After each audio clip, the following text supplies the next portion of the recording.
Hello, hello.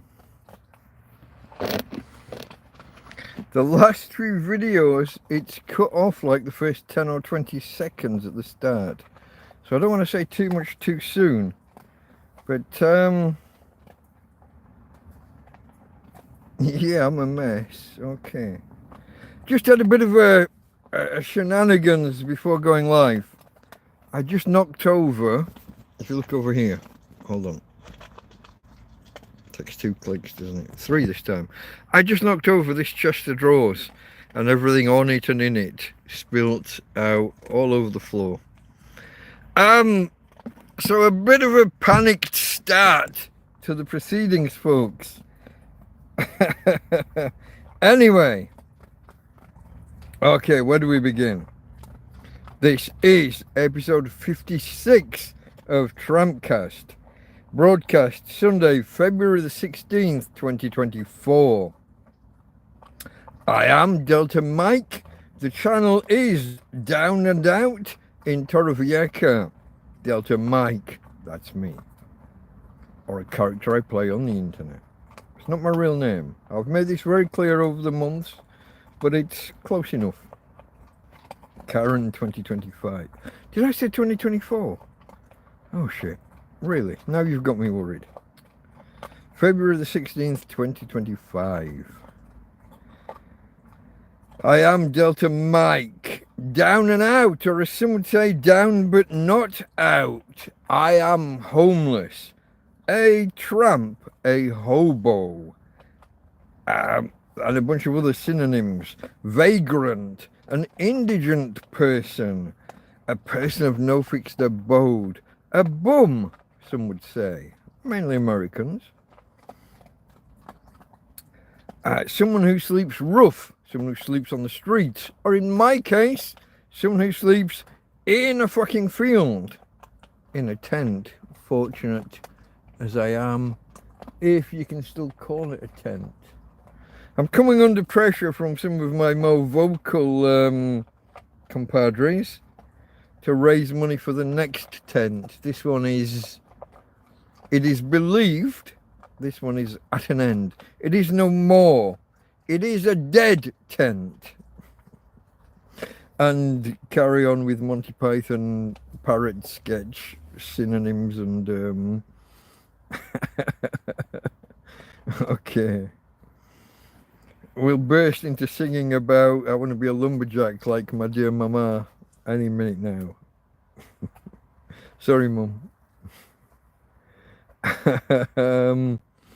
This is TrampCast, where we look at the successes, the failures, the other happenings in my life as a homeless Englishman trapped by circumstance in Spain. Okay, folks, in a moment we will begin with the numbers round, where we look at some facts and figures, some stats related to the episode number. We will shortly follow that up by the thank yous for this week, which are going to be quite extensive. Go. Oh, okay. Let's just have a quick. We got some. She's reminding me that there are some formalities we haven't observed. Tina girl. Hey babe. You're too busy with your food and water. Oi! Here we go. There's my girl. There's my girl. I just fed her. She's just finishing off, so she wasn't interested in you guys or me. Okay, we're gonna do thank you. We're gonna do numbers, then thank yous, then themes for the week, which I will make up on the spot because I haven't pre-prepared the themes for the week, and then we'll deal with the week itself, the details of the week, and whatever we've got coming, which is usually, it's just survival, isn't it? It's just how do you get by week by week. Usually with some kind of interruption or injection from weather forecasts. Because when you're living in a tent in a country like Spain, where the weather can be a little bit extreme sometimes, the weather forecast matters. Okay, folks, let's begin, as we often do, just on 5 minutes there. Let's begin with the numbers round. This is TrampCast episode 56, therefore some facts about the number 56. If you sum the first 6 triangular numbers, which are themselves obviously 1, 2, 3, 4, 5, 6, if you take those numbers and you make their triangles, which are 1, 3, 6, 10, 15 and 21, if you sum all of those, you get the number 56. Imagine your pool table or snooker table. You got 1, then you got 2, then you got 3, 4, 5 in each row. Sum the first 6, and the result that you get each time, when you get 1, then you get 3, then you get 6, 10. Let's sum all of those numbers. You get 56. If you want to do permutations, 3 from 8. If you've got 8 objects and you're going to pick them at random and you're not bothered about the order, 3 from 8 will get you 56 possible permutations. Got to be careful not to say combinations, that's a different branch of maths. Combinatorics and permutations are related but different. Now, the corollary, if you want to select 3 from 8, it's actually the same as selecting 5 from 8. Because you're selecting what to leave out of the 8. So 5 from 8 will give you the same number. In this case, 56. Now, Aristotle, great man that he was. Now, if you remember, here's the order. Here's the order of these 3 guys that taught each other: Socrates, Plato, Aristotle. Socrates taught Plato, Plato taught Aristotle. SPA is how you remember them. SPA. Aristotle got it into his head that there were certain mathematics that must underlie the universe. And he came up with this concept of these crystal spheres. And he believed that 56 represented the universe. There was the Earth, and then there were 55 crystal spheres spanning outwards, and this was where the heavens and the earth and the stars and the moon, he clever guy, but not right on this one. Not right on this one. Okay. Each week we have one, almost always, sometimes not, but almost always, international direct dialing codes. And the number, if you dial your international direct dialing code, so on your mobile it's probably just a plus, which is it's not a real, it's a placeholder for the real dialing code, which your phone will fill in your international direct dialing code. It's usually 00 in most of the world, but there are some variations. But if you dial that and follow it with the number 56, you will get Chile. Tina. Finally, with some subtopics. Tina girl, it's okay. It's just a child. It's just a child squeaking, as they do. Okay, folks. The atomic number 56 will get you barium. Symbol, I think I wrote BA. Although my handwriting. It's a soft, silvery, alkaline earth metal, highly reactive and therefore never found in its pure elemental form. It's always found either as an alloy or as a part of other minerals. It's silver grey with a yellow tint. Name is derived from the word for heavy. Now, it doesn't have too many uses, not too many. But amongst the uses it does have, he says, waving the paper in front of the camera so you can't see him. Amongst the uses it does have, it's what's called a high temperature superconductor. Total and utter fucking misnomer. High temperature superconductors. So if you know anything about superconductivity, this is where metals can reach a state where there's zero resistance, or as near to zero resistance as we are capable of measuring. Something about the crystalline form of metals will pass electrons along basically at the speed of light. There's zero resistance, it just travels along. But, there's always a but. There's a temperature threshold. Most metals only do this close to absolute zero. Hello, Terrence. Thank you, my friend. We'll get to you in a moment. Superconductivity only happens usually close to absolute zero, which is minus, is it 273 Kelvin? Question mark? Tina, quiet. So, the totally misnamed high temperature superconductors, these guys kick in at only minus 192 degrees Celsius. minus 192 degrees Celsius. That's high temperature for superconductors. Now you know. Other uses of barium. If you've ever watched fireworks and you see nice green sparkly bits, when they explode and it's nice and green, barium.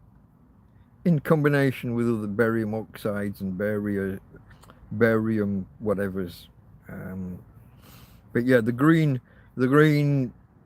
sparks, if you like, from a firework exploding, that's barium. Another possibly more useful use of barium, X-ray contrast fluids, meals. Barium meals, they're called when you swallow them, or enemas when you're not swallowing them, when they're fed in from the other end with a rubber tube and a funnel. That's barium. It's used in X-ray contrast fluids, meals. Is it a meal when it goes in the wrong end? Tina, hey babe, hey. It's possibly not a meal when it's gone upwards. Tina girl, she's begging for a bit of attention. There she is. There's a toddler aged child somewhere nearby, and Tina wants to go and eat him or her. I don't know why. It's just how she is sometimes. The world's lucky I'm here, otherwise Tina would be eating all these children every week. Somebody has to keep her under control. She doesn't just do damage and destruction. She doesn't only destroy tents. That's the reason I call her death and destruction. Okay, X-ray contrast components. Another use. This one actually should appeal to me a bit more than some of the other uses for your barium. Rodenticides. The killing of rodents. If you've been here a while, you know about me and the mices and their bigger cousins, the ratatouilles. Last winter in particular was harsh, but we've had worse. But rodenticides. Now I've no idea whether the poison is specific to rodents. How would my doggy get on if she swallowed some of this barium compound? I'm not sure. I don't want to test the hypothesis. Probably best left alone.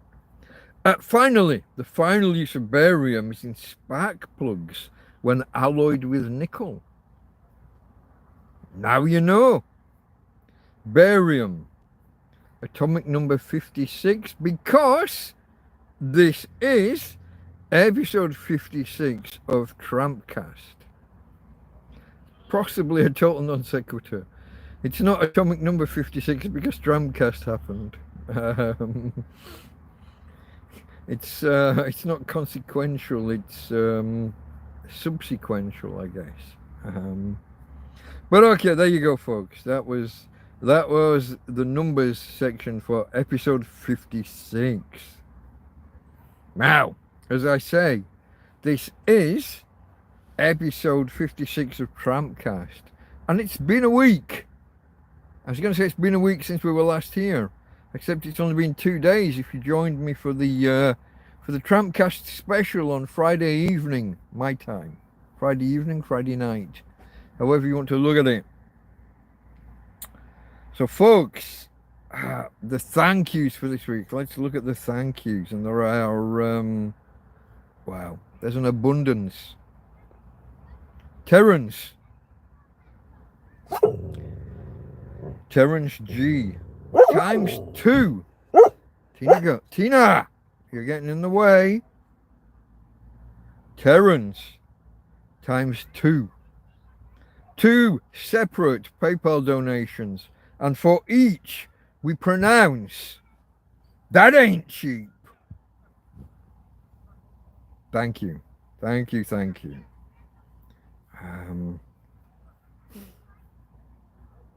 I do like a nice PayPal donation. I have to admit, I feel bad kind of saying it, but yeah, it's nice when people help. Next, Karen and family came along on Monday morning. Again, she came twice. No, 3 times. Is that right? I think 3 times.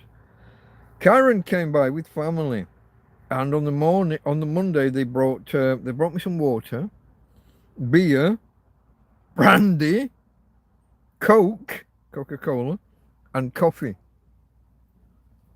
Interesting factoid, Coca-Cola.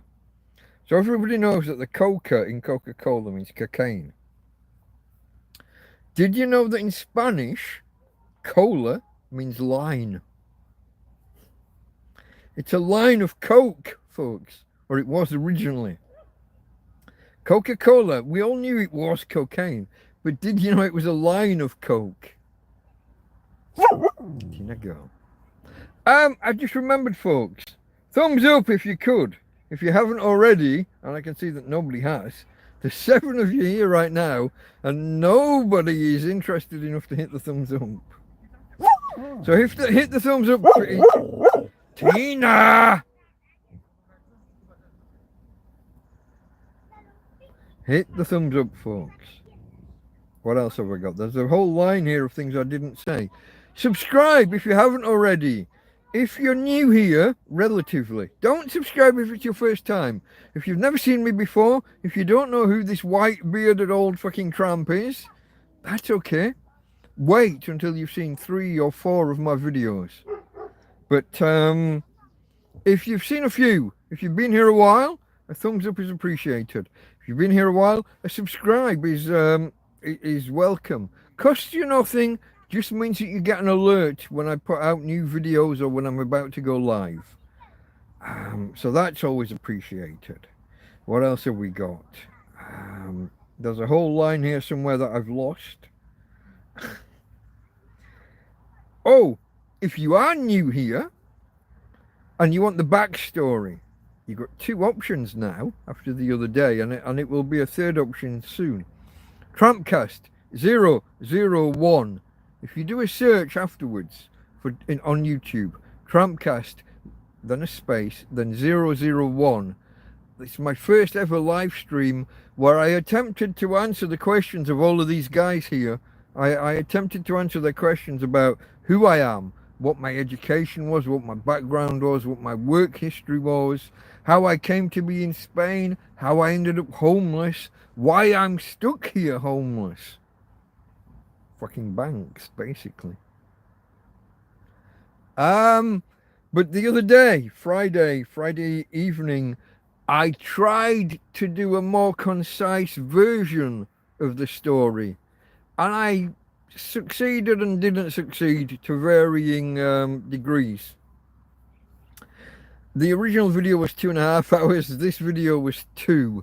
but I think I was done within an hour and a half, and I think at least half an hour of it was tangents that can be clipped out. So I think I will manage to edit that down to 1 hour and eventually be able to publish the most concise version of the who, how, what, when, where, why of that particular story. We shall attempt to get there. Let's see if we can. You're on a pedestal in between my knees, and I'm trying to keep you level because it's actually inherently unlevel here because of the ground. You are in a tent, folks. If you're new here and you don't know, I mean, you can probably work out from what you're looking at, but let me. Okay, we're looking out of the door of the tent there. I've got some water. I have only got 3 bottles of water, but that's 3 more than I had a week ago. Out of the tent. To the left, to the right of the door, you're looking at a split from top to bottom, from ceiling to floor. If we look further up, you're looking at a total lack of ceiling. The tent is gone when we get above. You're looking at a tarpaulin over the top of the non-existent tent. Around this side, the window, the wall that would have had a window is gone entirely, and you're looking at what would have been the curtain inside the wall and the window. So you're looking at a tarp on the outside and the bottom half of a curtain because that wall is gone. And it's kind of the same story. Here's the door to the tent, which I haven't used this door. You see again the tarpaulin above, there's no roof. But here's the door. But this week the zip decided to give in, and now the zip itself is broken and not fastening. And here's another whole ceiling to floor. Basically, oh, hand in front of the camera. Just like my camera work, job's fucked. Tent's fucked, job's fucked, I'm fucked. So if you're new here, that's me. That's the who, how, what, when, where, whys. Now in a moment we shall continue with the thank yous. I've taken a tangent, haven't I? Where did we got to Karen and family bringing water, beer, brandy, Coke and coffee. Thank you, Karen. Thank you very, very much. Now, next on the list was Anthony, Sean and Mark. My friend Anthony's been out here a few times. He's out here. He was out here this week with some work friends. Some guys, I think from off the markets. Anthony does leather work and sells things from market stalls, and these other guys work alongside him. So he brought them out, and they came along. They travelled out on the Monday. I always think everyone needs a day afterwards to relax and ease into Torrevieja life and Spanish heat and everything. So they arrived Monday, didn't do anything Tuesday, or didn't come to me Tuesday. Wednesday, I thought there was a good chance they might turn up here, and they did. Guys, fuck. I don't know where to begin with the thank yous for all of this. Anthony brought me 4 slices of bread, 2 breakfast sandwiches, loaded with bacon, sausages, eggs. I think there's black pudding in there. Just wow. That on its own would have been worth it. But no. They brought me a case of beer. Oh, and so did Karen and family the day before, or a couple of days, the couple of days earlier. Everybody brought me beer. But they brought me beer. They brought me whiskey. They brought cola to go with the whiskey. To eke it out as you do. What else? Beer, whiskey, cola. Oh. As they left, fuck, guys, Anthony, Mark, Sean. It's like they were competing with each other for who could give me the most money as they left. All 3 of you. That ain't cheap. That ain't cheap. That ain't cheap. And then some. You know what I'm saying? If you've been here a while, you know what I'm saying. Guys, that's just for the Wednesday visit. We'll get to the Friday in a moment.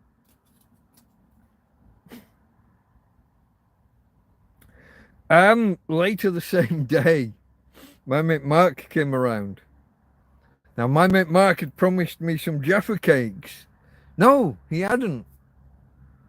I'd talked about Jaffa cakes and some dark chocolate McVitie's digestives. And we'd talked about the dark chocolate digestives.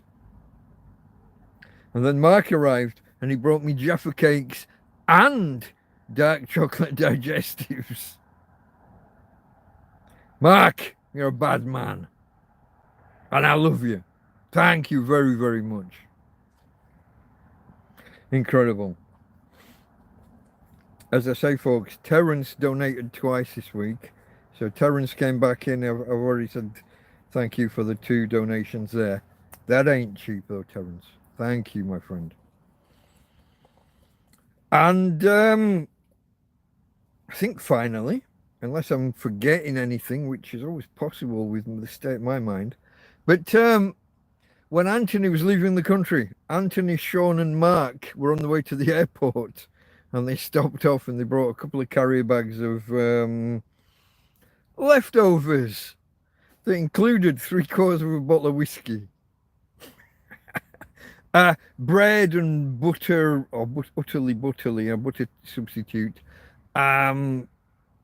bits and pieces, the pack of biscuits, guys. I had those last night while I was watching Big Clive and Scruff Dog.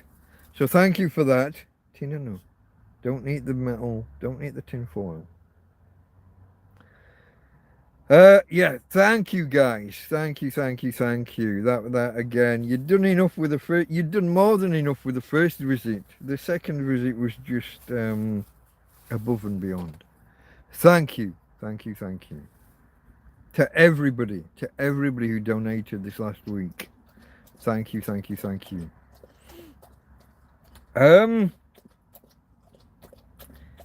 Does that mean this is an inopportune time to mention that the description to this video contains a link to my PayPal donate page? I gotta get the grift in here somewhere, folks, otherwise the complainers are not gonna have anything to complain about. I am a tramp. I live in a field. I have had whole periods of months where I had nothing.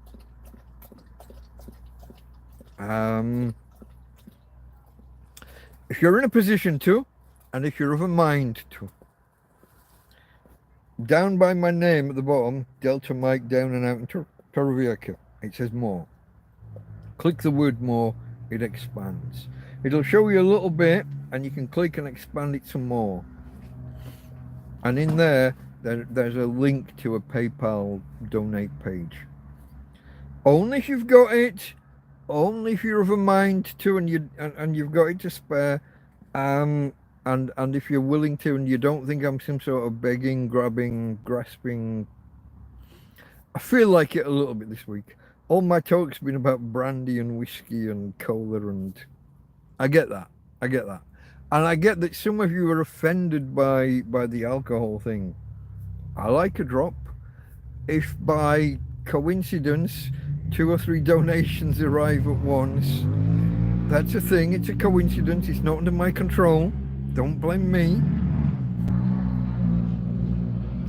I've always liked to drop, but I'm not a 12-stepper. I'm not of the club. I know people that are, and I've got nothing against them. It's just not me. I get accused of it because I'm a tramp living in the field. If you watch Friday's live stream, it was a live stream. If you watch Friday's live stream, or you watch TrampCast 001, I think you'll see that that's not the case. I'm stuck here because of British banks, Spanish legal system, and a Norwegian couple of bastards. But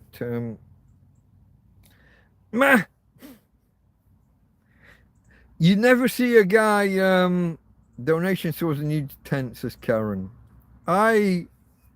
We keep disagreeing on this one, but okay. Eventually, donations towards a new tent will be a thing. I'd actually like to get a second-hand laptop, possibly before a tent, but that's because I know what a second-hand laptop would do for me. If I could install OBS, the Open Broadcast System, I know how much it would improve these little tete-a-tetes that we're doing right now. It would allow me to bring in other videos and show you. I would be able to watch back some of my past videos and comment, react to them is the term that they use when people comment on other videos. I would be able to react to some of my older videos or to some other people's videos. It would improve the stream vastly. Karen's got a good point. Shelter is more important. I just feel that having come more or less through winter, it might not be that important. Maybe? Question mark? I might be wrong. We still got to get through the Gota Frias or Danas that will happen more towards late March and April. So we'll see how that goes. Karen's pushing me to do fundraising towards a tent, and I know why she says that, and I don't disagree, except to the extent I disagree maybe on the timing. But I don't know whether it felt like having a new tent last time kept the rodents out, but that's because we started with a new tent in spring, and the rodents only come in winter when they're looking for somewhere warm to hibernate's not the right word, but they're looking for somewhere to stay warm and dry. They go away again by April and May, so I don't know. Or at least it feels that way. I don't know. I've only been here a couple of years, and I wasn't in a tent for all of that time, so me and my friend Karen, we have our creative differences.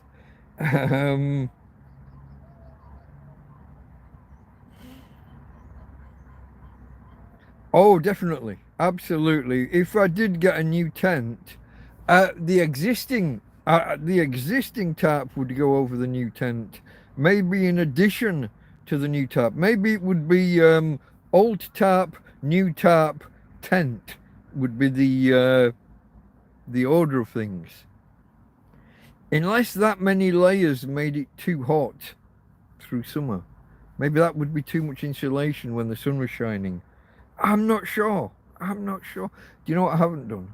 Karen flashed up there because she commented. I haven't kept track of... Okay, there's only Karen and Terence so far. Hey guys, the last 3 live streams, including Fridays, have been phenomenal for the amount of chat. If you're here now, please say hello in chat. Please do. Even if it's your first time here, tell us what country you're in, what time of day it is, what the temperature is. Preferably in Celsius so that we can follow along. I can translate for the Yanks. I can hey V, hello, V's here. Jack Attack. Okay, my jock friend, Jack the Jock is here. I thought you were meeting, you're not meeting Big Clive today. You're not with Big Clive right now. You're not taught him how to say Torrevieja yet. We were having fun yesterday, 3 of us, trying to get Clive, Big Clive, who is a big, it's kind of where a lot of us met. He's a big, I would say he's a big streamer. He's got 1 million YouTube followers. But whenever he says my name, I'm Delta Mike Torrevieja. And he slows down and stumbles over it as well. So Torrevieja. We were trying to Chipmunk and Jack Attack and myself were trying to get Clive to spell out Torrevieja, the way it would be more Spanish intonation. You had too much wine, or Clive had too much wine. Postponed till during the week. Somebody drank too much last night. Probably Clive. He was on the. He carbonates his wine sometimes. Those are the funniest streams. He gets the what do you call it? The soda stream. He gets the soda stream and he carbonates his wine and it goes straight to his head. But then he's carbonated. He's carbonated everything. Jack Daniels and Southern Comfort and what's it called? Bookmaster. Have we got the right? Which is the fullerene and which is the drink? Buckminster. Oh, look at that! I've confused myself. You got the guy with the geodesic Buckfast. Yeah, you go. Buckminster's the fullerene guy. Yeah, with a geodesic dome. I lose myself sometimes. You think I'd been on the fizzy wine?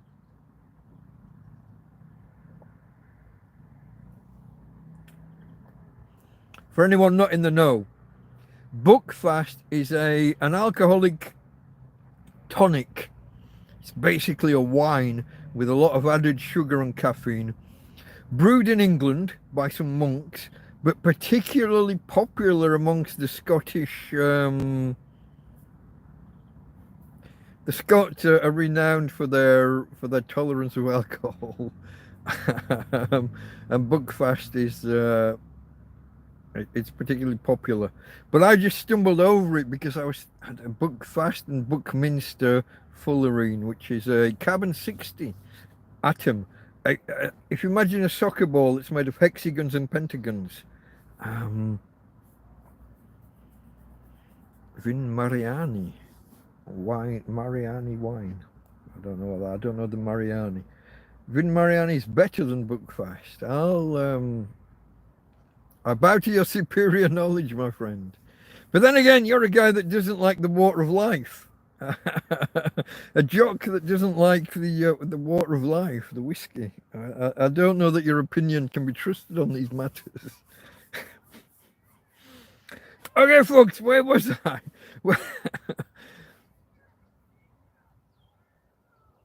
Tina getting a new walking aid. Yeah, no, that's interesting, isn't it? I've got a couple of offers at the minute. Yeah, Adam and Mel, who gave me the electric blanket, said that they're getting her something. And I've gone blank. Mark, here a few days ago. Mark is a fitter, so not quite an engineer, but not far off. I said that he was looking into the possibility of bending some metal and some wheels and building her a back end, so that Tina can become 4-wheel drive again. Was the joke, I think, on Friday. Okay, folks, we did the thank yous. I think I got everything. Did I get everybody? Mark and the Jaffa Cakes, the chocolate digestives. Anthony, Sean and Mark came back on the Friday, if I didn't mention it, on the way to the airport, and they dropped off bits and pieces, yeah, including another bottle of whiskey, or 3/4 of a bottle of whiskey. Okay, folks, themes for the week. Do we have any themes? I've basically sat here with a blank line, apart from the words, thank you all,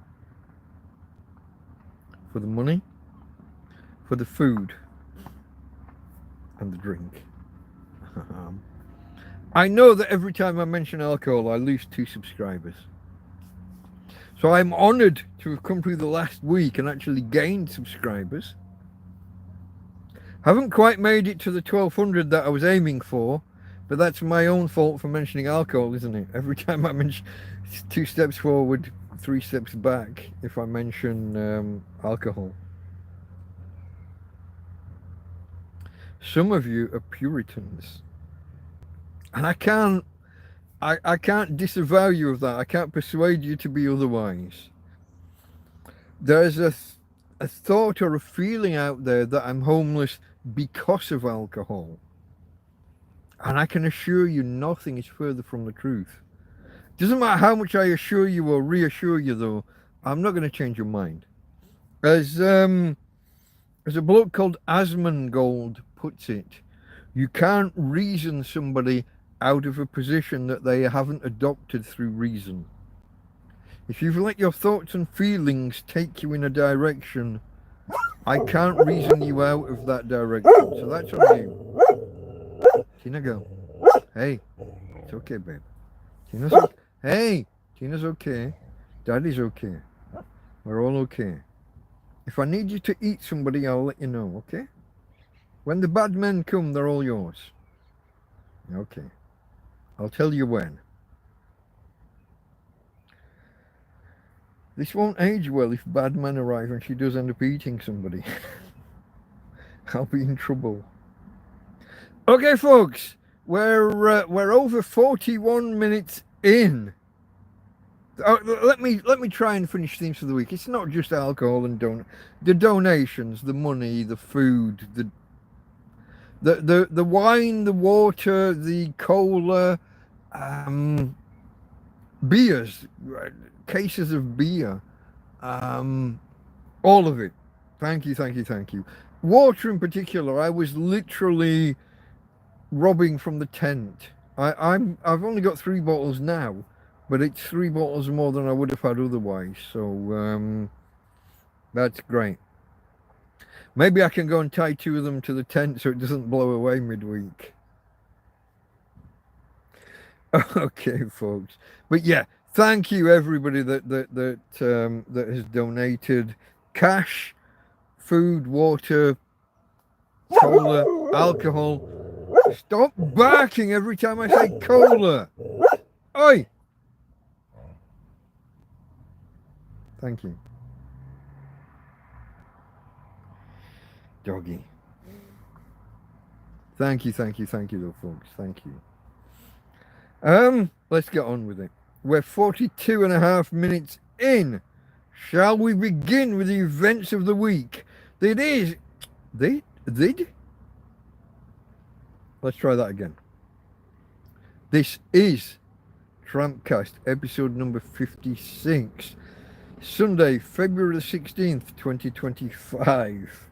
In case I got it wrong earlier. I am Delta Mike. The channel is down and out in Torrevieja. Down and out. Hobo, tramp, vagrant, bum, living in a field.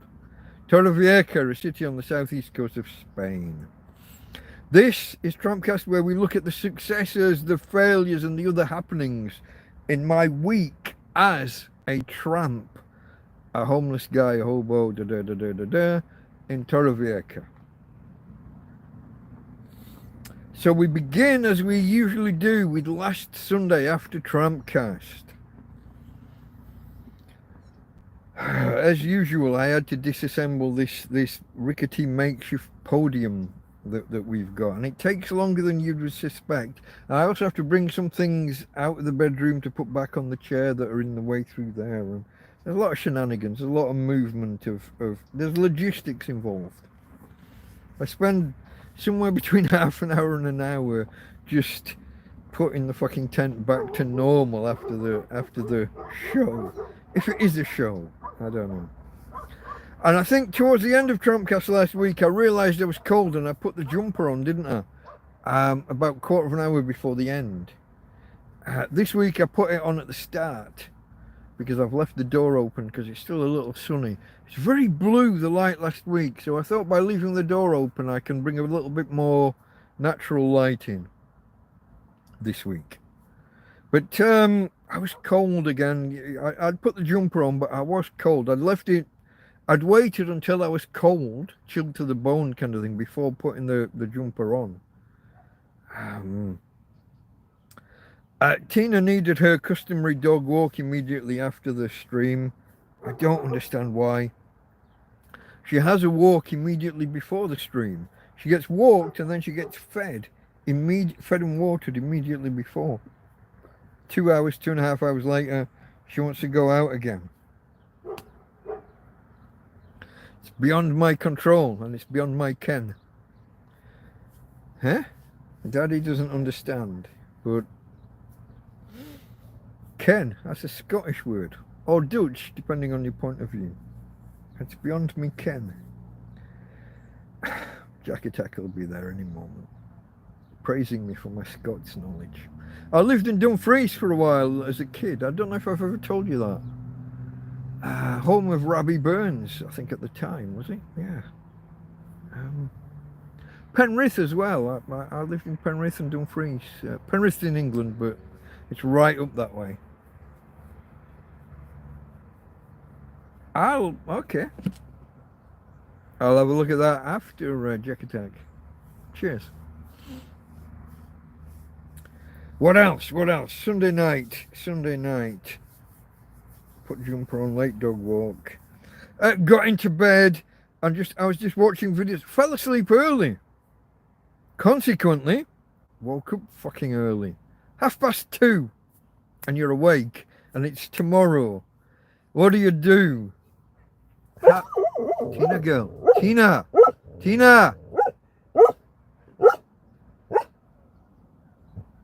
Oi. Oh, in fairness to her, it just sounds like someone's coming down the front. Tina. It's okay. There's a bunch of kids, but it did sound like it was this side to begin with. She's particularly fond of eating children. I have to watch her. It's a good job she can't run fast.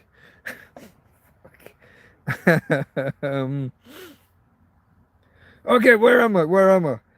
Woke up. Okay, so woke up 2:30 Sunday night into Monday morning, and that was me. That was my sleep. 2:30 and awake. 9:30 we got the usual routine. Solar panel. 9:15, sorry. Solar panels out. Walk Tina, make some coffee, come back to bed, and I'm watching Person of Interest is the main thing this week.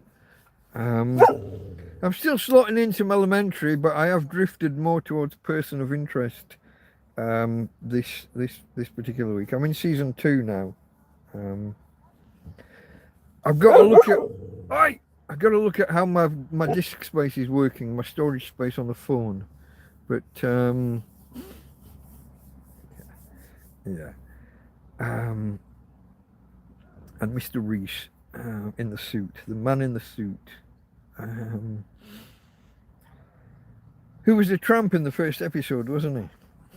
Or thereabouts. He didn't look too dissimilar to me when I had the full beard in episode 1. Tina girl, my first video. Tina! If you watch my Hello World video, I had the long beard. I looked quite like he did when he was on the subway in New York. Getting sidetracked again. I took the lid off my cup because I made the coffee so close to going live. I was possibly a minute late going live because everything went wrong in the run-up to going live. I said I'd knock this chest of drawers over and everything. I had to pick all that up. But I was making coffee right until the last couple of minutes before we went live.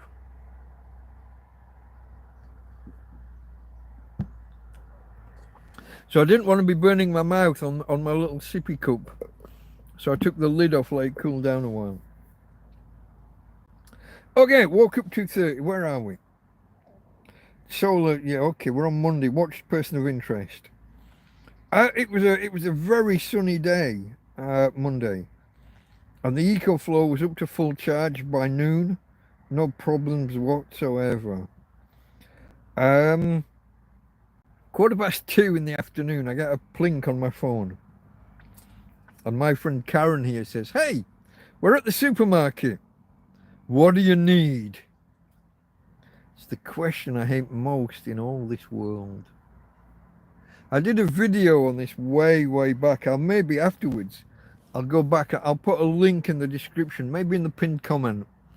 I did a previous video. It's only had about 50 views, way back, about how to answer the question, what do you need? Here's the thing, guys. Here's the thing. How do you remember? How do you keep like a running list in your mind of what you need? And when someone says, what do you need? Are they talking about spending a fiver or a tenner, 20, 50, 100, 500? Where's the... When someone says, what do you need? I'm in the supermarket. What do you need? I always thought it'd be rude to maintain like a running list. If someone asks and you just like copied and pasted in like a fucking A4 sheet of some shopping list. What do you need? Yeah, bang, there, gone, done. 3 seconds later, list this long, it's going to cost you 200 euros. Can't do that, can you? What do you need? I'm reminded, when someone asks that, I'm reminded of Babylon 5, where the two questions that predominate the opening title sequences are who are you and what do you want? The Vorlons and the Shadows had a different ethos, a different philosophy. I've gone off on sci-fi, but drinks aisle. Yeah, okay. Give a shopping list and people can choose. Yeah, I did that with you once, Karen. I gave you a shopping list and I said, here's a list, pick 4. And when she came, she had like 4 carrier bags and she'd bought everything on the fucking list. I feel bad. I feel bad at that. That's... Look, I'm a tramp. A homeless guy living in a field. I've got next to nothing. Oh, let me rephrase. I started with next to nothing. And through your generosity, I've built up. Through your generosity, my carefulness, and my unwillingness to be bullied by the police, let's say. And my fighting off the gays that come along and want me to bum them. Or they want to bum me, I'm never quite sure, but the adventures over the months. There've been various fights. I had to give 1 or 2 guys a love tap and invite them on their way.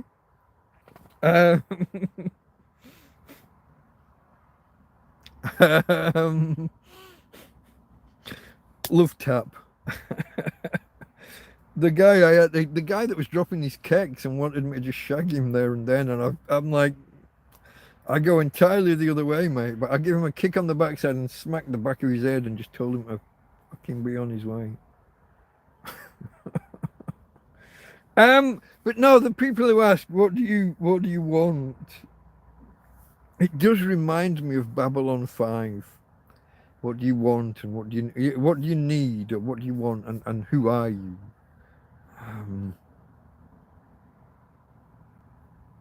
The whole e-begging question as well. I don't know, folks. I don't know. Anyway, so Karen rings me and she says, I'm in the supermarket. And I'm like, oh, okay. While you're there then, maybe get a second trolley, put the stuff for me in it, keep it separate. And I've got cash because I've had these guys come around earlier that day and given me money. So I said, keep it separate from your own shopping and I'll pay you for what you buy. And she says, no, there's no need to get a separate trolley. We're only here to buy for you. We don't need anything. We're just in the supermarket for you. Fuck. Karen. Family. Hey, Christine. 54:30, that's a timestamp, Karen. Write that down for Christine. 54:30.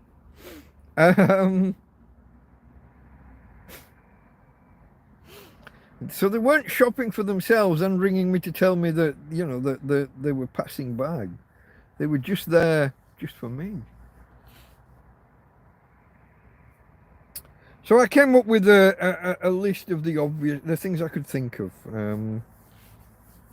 which included what? Let me look at my list here.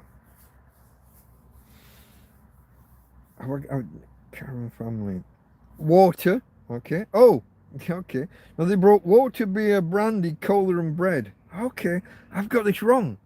It was later in the week that they rang me and gone shop. This was just they arrived here. They'd been to the supermarket for their own shopping. This was just them dropping shit off. Bear with me. Later in the week they'll be back. This time they ring me and ask me. Monday they didn't. Monday they just arrived here. Took me by surprise. Bit like the gays that arrived at the camp and tried to take me a different way. No, shush. Anyway, so they arrived with water, beer, brandy, cola, and bread. And for some reason, I had an afternoon nap. Mainly the brandy and cola, I think. Afternoon nap. Yeah, look, my notes, brackets, alcohol. Don't tell anyone in chat, they'll be unsubscribing. They see a tramp getting alcohol and they all unsubscribe. Okay, so that evening after I've had my nap, I get hot coffee and I walk the doggy at about 7:30. And then I'm laying in bed and taken by the starboard bow. That's right. We can't find reverse. Star trekking across the universe. Boldly going forward. We can't find reverse. Me singing, that'll have people unsubscribing and leaving. I was working, when that was in the charts, I was working in Reebok's National Distribution Centre. So back then there was Reebok National, which was based in Lancaster, or Morecambe, on the border. And Reebok International was based in Bolton, if you can believe that. Reebok International was based in Bolton. But we were the National Distribution Centre, which is a fancy name for big warehouse. It was, at that time, the biggest private warehouse in Europe. The only bigger warehouses were National Health Service and military at that point, anywhere in Europe. Scruff Dog would like this because we had all the V&A trucks and everything going up six pallets high. 6 or 8, maybe 8 pallets high. A V&A truck is like a forklift truck, but where the forks go sideways. So the truck goes down the aisle, literally the aisle's just big enough for the truck, and then the forks go sideways to pick up. I think they can turn around and go the other way as well. So you can pick whole pallets off the racking. Or more commonly, you stick a bloke inside a cage and lift him up, and he picks off X number of items from the different bays that you want to go to. That was my warehouse experience way back in 93? 4? 93. I believe 93. I went to uni in October 93 and I was supposed to work at Reebok. I actually gave up a year of uni. I deferred my place at uni to work at Reebok. I'd been there 5 or 6 months and I deferred my place and I wanted to stay there until the next recruitment period, and the bastards went and sacked me about a month later. I gave up a place at uni and then they sacked me. They didn't need that many people, they said. Got rid of me. So I got a job selling nurses' uniforms and workwear, telesales. Short sleeve polycotton step-in dress, navy blue with a white piping. That's $12.81 to you. That's £15 and a penny, including VAT. I remember some of the spiel. Short sleeve polycotton step-in dress. Shush. Kinky. No. Okay, onwards, folks. Where did we get to? It was Monday. We had hot coffee, walked Tina. I'm in the bedroom. I'm in bed in the bedroom Monday night, and I thought I heard thought I heard the crinkling of, is that right? 87. Okay, so it must have just been on the radio, on Radio 1 while I was in the warehouse. Tell you what else we had big at the time was Bjork. What was she singing? Did she sing Venus in Blue Jeans? There was Bjork with Venus. Oh, that might have been who? All That She Wants Is a Little Baby. That was I think they were were they Scandinavian? All That She Wants Is a Little Baby. That was in the charts. Boom Boom Shake the Room. Will Smith and somebody else. Jazzy Jeff maybe. Boom Boom Shake the Room. I was on the back of a container hoiking the boxes onto a what do you call it? The belt. I've lost the words. What the fuck? Set of rollers and you put a box on and it trundles it off down the conveyor belt. The language, it's gone. Fuck. It's like I never worked in a warehouse. I'm making this shit up. The guy doesn't know the words.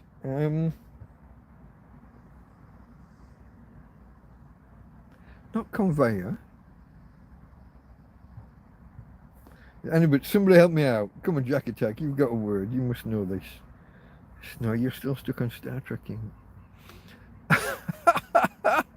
I'm going to stay here until I get this word. Carousel. We had a carousel. It goes down and then the boxes go in a circle. Like at the airport with your luggage. Fuck. How long did that take? 2 fucking minutes to pull a word out of my ass. Carousel. You put it on the conveyor, it trundles away and it goes around, and then the guys pick it off and put each box goes on a different pallet based on what size and style and colour. Ah! Fuck! Words! Alright. Onwards! I'm going to download this editor and re-upload it and delete the original. It's a shit. What the fuck am I doing? Carousel. Okay. So I think I hear a mouse. I hear crackle, crinkle, crinkle in the, or I think I do, in my bedroom on Monday night. And so I do my usual. I click my head torch, put the light on, I hiss and I'm pretending to be a cat or a snake. I'm trying to scare the mouse away. Only there is no fucking mouse. It's the cola in my drink. I've opened a new bottle of proper real Coca-Cola and poured some into my whiskey. Thank you guys. And I've closed it. And I've got 2 different sources. I've got the noise from the pop fizzing in the glass, and I've also got the bottle that's just down on the floor but sealed but still fizzing inside. And the combination of those 2, that noise coming from 2 sources has thrown my sense of direction off. I am bad at noise and sense of direction. Where's a noise coming? It can be over here and sound like it's over there, or it can be over there and sound like it's over here. I'm bad at that. But this,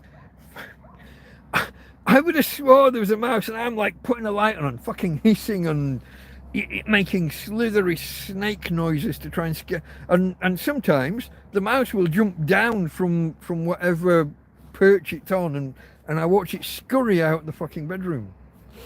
This time there was no mouse. It's just my drink. It's my whiskey and cola. What the fuck? I don't know. So yeah. Cola bubbles. Okay, that was Monday night. Into Tuesday. First thing. Dog walk, coffee, and I'm eating sandwiches made out of all of the recent donations and deliveries. Quiet day overall. Nice day. Nice weather, everything. Solar panel does its thing. We're all fully charged by 11:30, 12 o'clock. But just a quiet day, mainly inside the tent. Here we go. Look, here we go again. Tuesday night, literally chased a mouse out the bedroom. There was one there. This time I clicked the double click. It's always two. The first click puts ultraviolet on, which is shit. I got no use for it. First click puts ultraviolet on. Second click puts the torch on a low beam. Third click puts it on high beam. Fourth click off again. So always 2 clicks just to get going.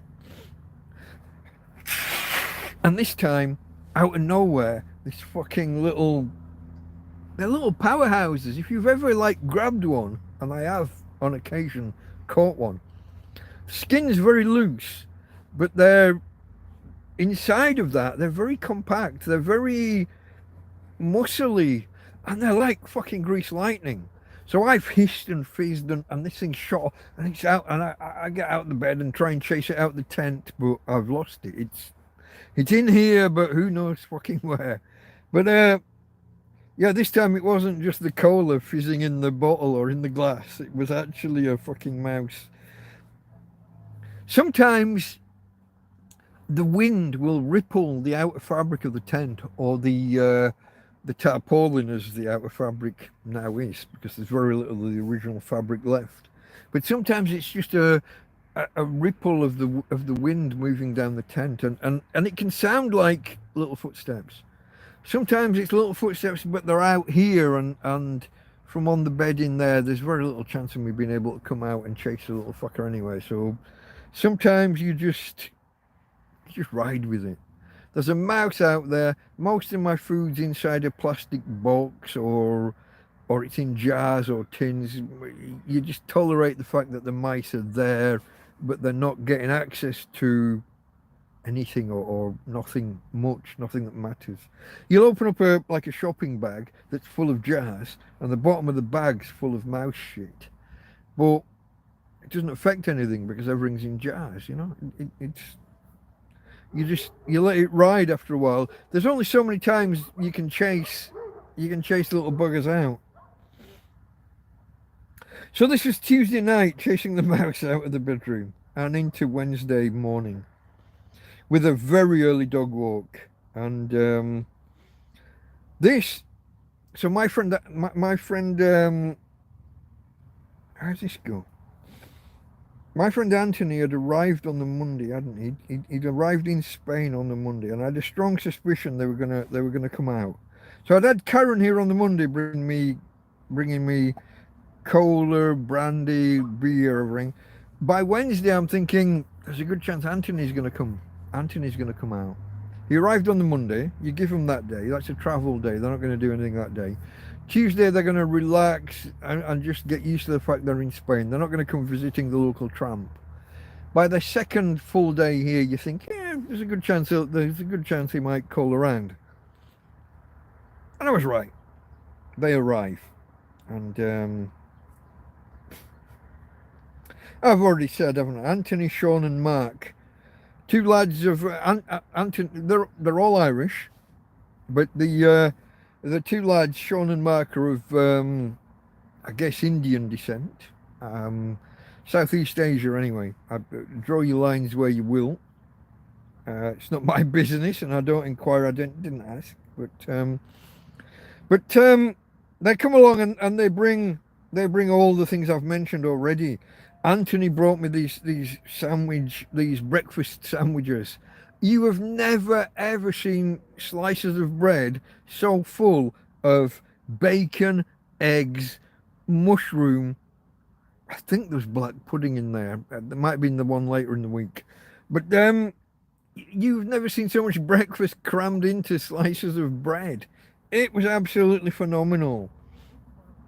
Literally, it's all I ate that day. I had to put them to one side to finish, kind of thing. There was more there than I could eat in one sitting. They formed 2 of my meals that day, and I'm a 1 meal a day kind of guy. That's how we rolled that day. But again, I said they brought beer, whiskey, cola, and as they were leaving, they were all trying to outcompete each other for who could give me more money than the other. I tried saying no, but you know when people they start like throwing it at you and just like it falls on the floor or on the chair and it's like pick it up before it blows away. And they thank you guys, thank you all of you, thank you the three of you, and I sincerely mean that. For the Wednesday and for the was it Saturday? Friday. Thank you so much. Yeah. Later that day was when hold on, 2 full breakfast sandwiches here. Yeah. Competing with each other. Yeah. Okay. The cash. That ain't cheap. All three of them. Each of them gave me substantial contributions. I do appreciate that. The same day, my other friend Mark arrived at the camp, and we'd been talking about chocolate biscuits and even Jaffa cakes, things that you can't get easily in Spain. Proper McVitie's dark chocolate digestives and Jaffa cakes. I'm sure there used to be a shop here labelled as Iceland. It wasn't, but the people there would go into Iceland and buy a lorry load of stuff and ship it over. And consequently, you're paying retail plus import plus their markup. Very expensive, I'm told. Never went there myself. I was always happy with what I could get here in the shops. But I was chatting with Mark a week or 3 ago, and he said, we were talking, like I said, about dark chocolate digestives. I used to have this thing about red wine. It was a dating... Oh, God. Can I even say this? I had a romance once upon a time out here, and it kind of started with deep, dark red wine. A good, dry red wine. Dark chocolate. Either dark chocolate on its own, or dark chocolate on a biscuit. And I can't go into too many details, but happy memories of those few months. Yeah. Let's move on quickly. But talking with Mark about dark chocolate digestives and Jaffa cakes. If any of you don't know, a Jaffa cake is like it's biscuit sized. Biscuit as in cookie, if you're American. Cookie sized, maybe a little smaller nowadays. They used to be bigger, I'm sure. When I was a kid, they were bigger. A lot like wagon wheels. It used to be as big as your head, and now are just these tiny little things. But Jaffa cake's about this big. It's a sponge, kind of like what are called ladies' fingers. The sponge you put in the bottom of a trifle. It's kind of a hard shell on the outer edge of the sponge, and then there's a jam like it's orange. The original flavour is an orange, like a marmalade or an orange jam, and then a dark chocolate covering.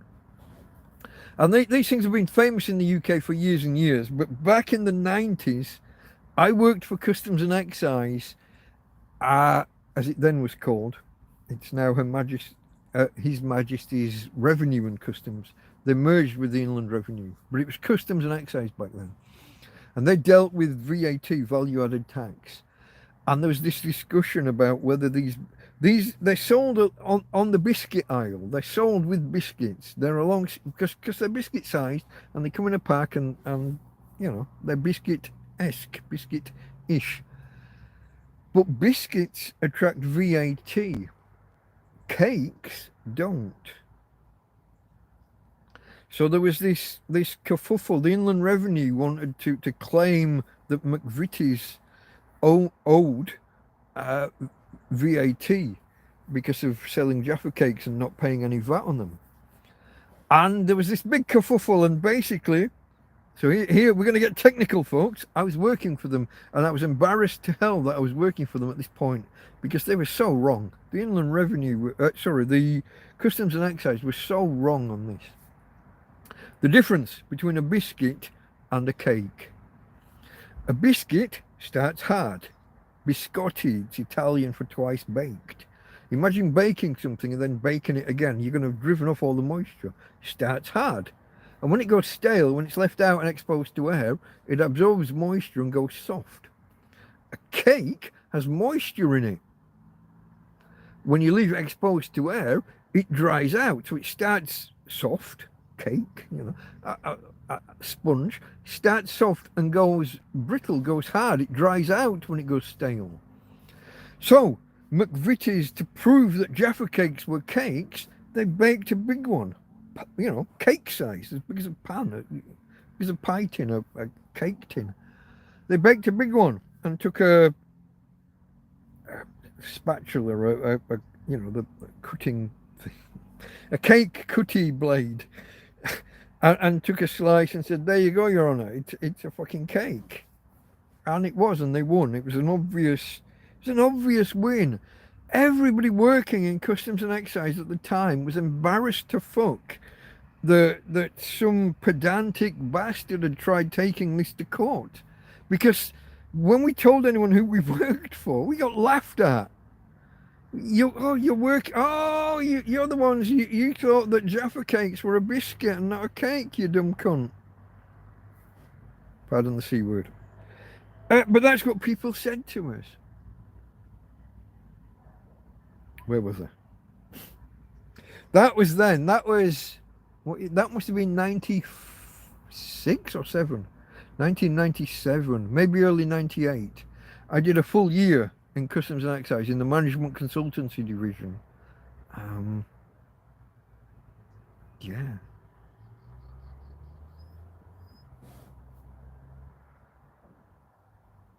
Okay, hello, Julie. Julie Nichols. Okay, you're often here, but you're a lurker. So you're saying hello for once. You agree with Karen. Okay, that's fair enough. It's been cold in the UK, but you're going to get double figures this week. You're going to get up above 10 degrees Celsius. That'll be nice. We rarely get below. Those are my cold nights when it gets below 10. No, 10 down to 7 or 8, I'm okay. When it gets down to 5 and 6, I feel it, and I might do a hot water bottle. When it gets down to 4 and below, I will actually put the electric blanket on. Now that I am electric blanket enabled, thanks to Adam and Mel. King of the Tramps, folks. King of the Tramps. I have AC electricity on tap in a tent. I have an electric blanket. I have a Christmas tree. I have a TV. I have electric fans for when it gets too hot in summer. I have a slow cooker. What else do I have that's electric? Hair clippers. Hair clippers, Karen. I've got 2 sets of hair and beard clippers. Even though I've lost one of the beard guards, one of the trim guards. I got lights that are powered by batteries, which I have to recharge every day or two. What are my hopes for the channel in 2025, asks Terence. I don't really think about the channel in those terms. I think about me. My hopes for me are survival. And similarly for Tina, which is looking less and less likely in some ways. I thought before Christmas that she wouldn't make it too long, but the rate of decline in Tina has slowed. So she's... I'm starting to think that we're more likely to progress together. Starting to think it's by no means guaranteed, and I haven't got the money for vets and all that entails. Obviously, my circumstances. Yeah, so we're getting by, and I just want to keep on keeping on. My target for the last couple of years has just been survival. Now, we've been lucky thanks to you guys, and some decisions I've made. My decision to position myself where I did My decision to not let the police push me off this land when they kept trying. There's a whole playlist of my arguments with the police. For better or for worse. Some of you don't like the fact that I argue with the police and that I resist authority. Others of you like the fact that I do. But there's a whole playlist of that, and my notes and most of my notes are contemporaneous. Some of them are actual videos that were live at the time or recorded at the time. Some were live streamed when it got really contentious.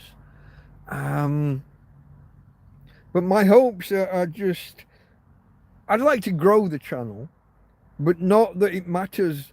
In terms of, I don't get any money from YouTube. I was monetized, it's called, isn't it? I was monetized for a while, but I don't have Spanish tax status, so I can't actually maintain monetization with Google. So my money comes from donations. So the more people I have registered, the more and the more people that are watching, the more likely I am to receive donations. Not looking to get rich. I'm not looking to become Asmongold or Big Clive with his 1 million subscribers. I am in a competition with Scruff Dog. He doesn't know it, but I am in a competition with Scruff Dog. He's 100 or 150 or so ahead of me, I think, in terms of subscribers. That's just a friendly competition-y thing in my head. He doesn't even know about it, I don't think. But the channel is just me trying to keep a presence in front of you guys and get the occasional donation. I spend, it varies from week to week, but between 10 and 20 euros a week, typically, I think. It used to be between 5 and 10 per week, and I've become a bit more extravagant over the month. As I've had money, could you call 20 a month, 20 a week extravagant? I have become a little bit less spendthrift. I do spend a little bit more nowadays than I used to. I do remember those days though when it was just €5 a week. I've got no idea how I did that.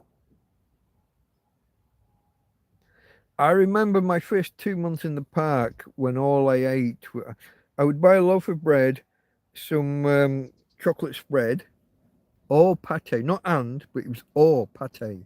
So meat spread or chocolate spread, a loaf of bread.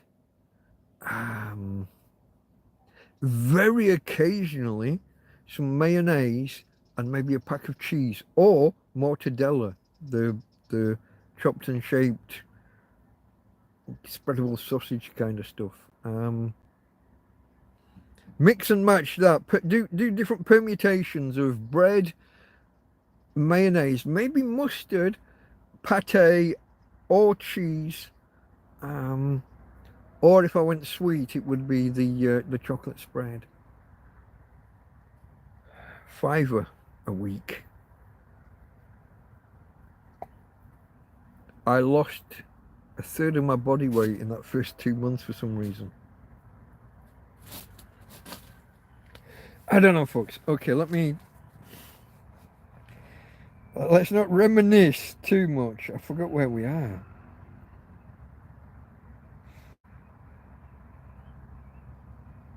Mark Calderon. Was I on Jaffa Cakes and Digestives? Is that? Yeah, I was. Okay. So my friend Mark called around and brought me the Jaffa Cakes and the Digestives. Now, just before he arrived, the weather forecast had said, suddenly, out of nowhere, 60% chance of rain in the next hour. Now, bearing in mind, I've been watching the weather forecast all fucking week, right? Every day, every morning, first thing, last thing at night, first thing in the morning, I'm checking the weather forecast. And all week, no mention of rain. Suddenly, it gets to like 2 o'clock, 3 o'clock in the afternoon. It's like, oh yeah, in an hour or two, it's going to rain. And you're like, what the fuck? What? Where? How? Who? Where the fuck that come from? 60% chance of rain, but it's only of 0.3 of a millimeter. and you're thinking, that's the kind of level that you can walk through it and just dodge the. You walk through it and dodge the raindrops when it's only 0.3 of a millimeter in an hour. So my mate Mark arrives and we sit down and we're chatting and we're talking and he gives me the biscuits and what have you. And I tell him, 60% chance of rain. And he looks around, he says, about an hour ago I thought it might rain. But then he says, well, it doesn't look like it now. And he pulls out his phone, checks the weather forecast, 0% chance of rain. And you're like, the fuck? Out of nowhere, 60%. And right on the time it's supposed to start, 0. I just saw Jack Attack. Let me bring that up.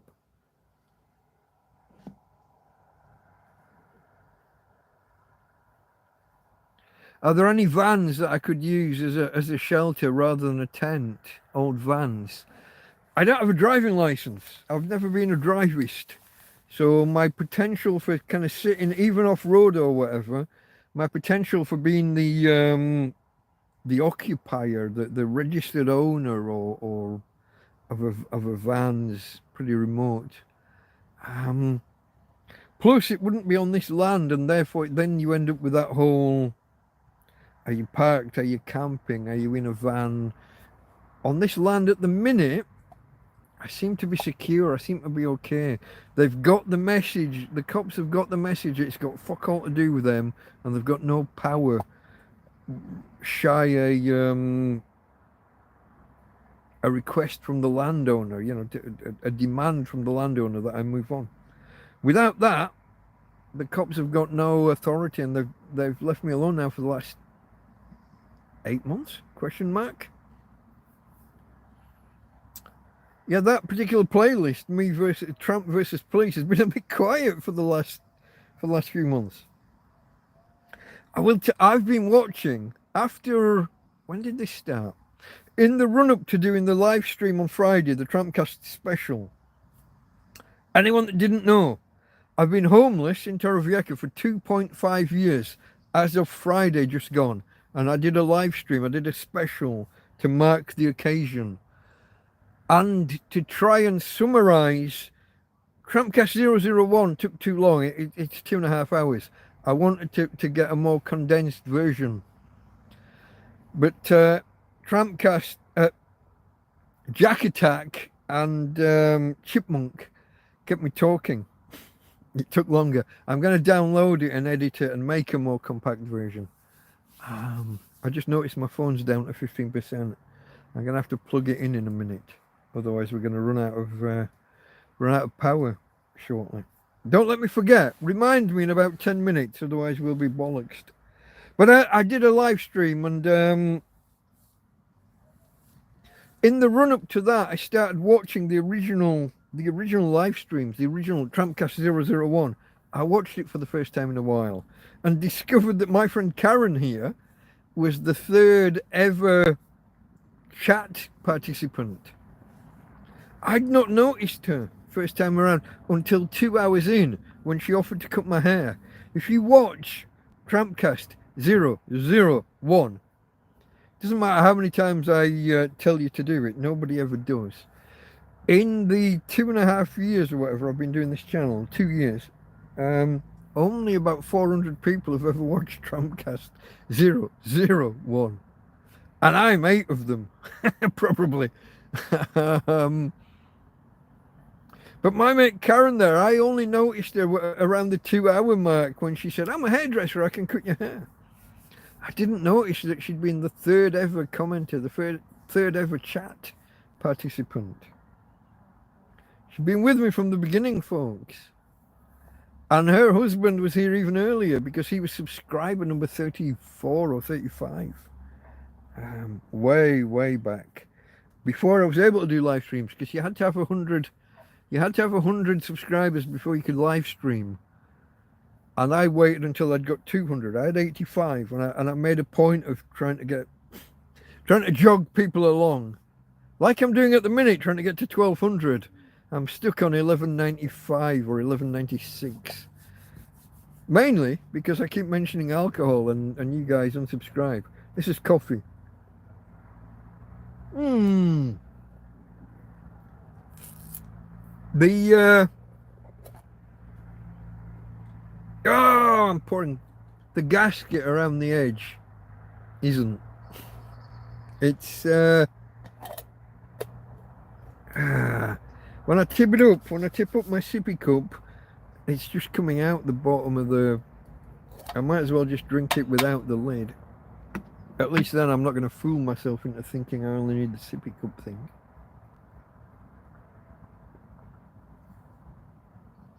Ah, that's getting a bit cool. Let's have a check of this one. This one should still be warm, maybe even hot. Hot.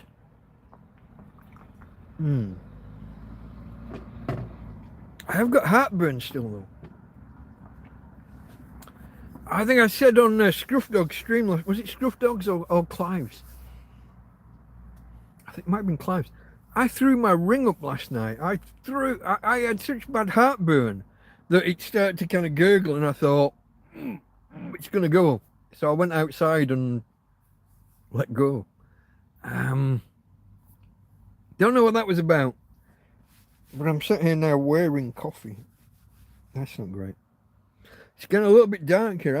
It looks all right on the phone because I've got the door open, but I'm actually struggling to read my notes, guys. If I can, I'm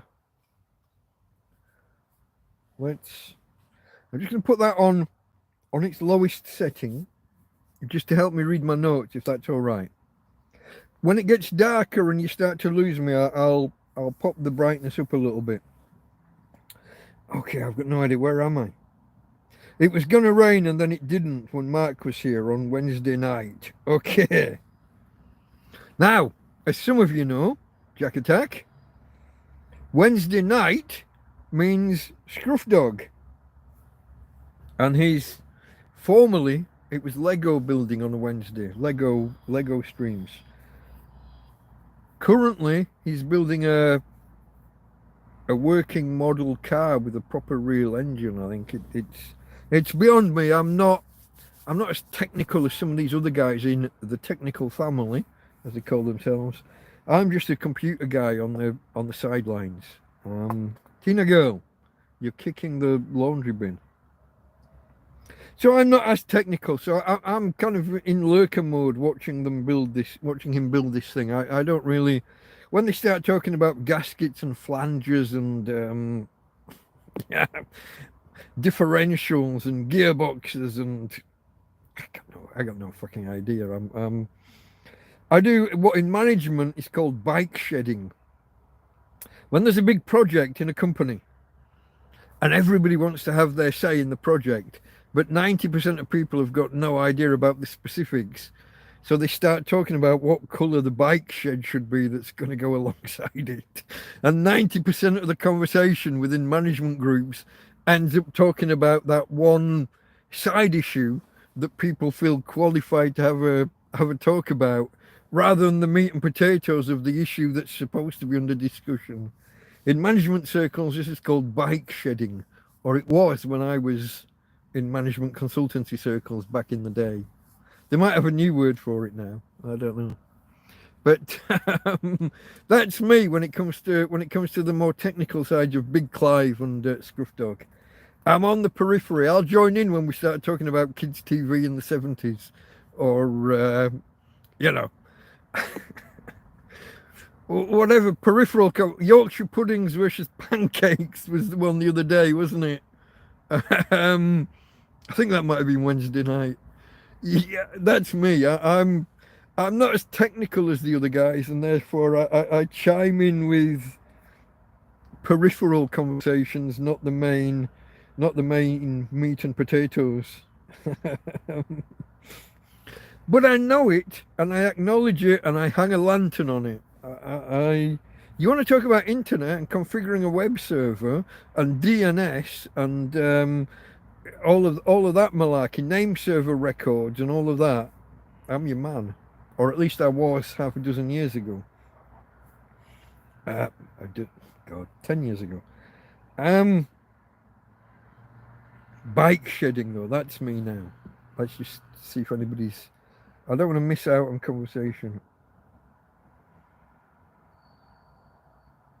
Whiskey annoying my internals, Jack Attack thinks. It's a possible. You can get those gasket struck seals for these sippy cups, for these I don't know where this cup come from. It's donated to me. The other one is fantastic. This from Decathlon. This is fantastic. I had a drink the other day, and I kid you not, I left it for 8 hours on the side, still warm. Not hot, but still tepid. 8 fucking hours later. This one's fantastic, but this gets a proper good seal. The red sippy cup, it's all right for an hour, maybe an hour and a half usually, but it is getting a little worse now. Around the bottom, when I tip it up, it pours out around the edge.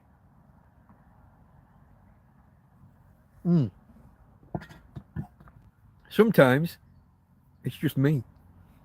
A mouth this big, and I miss.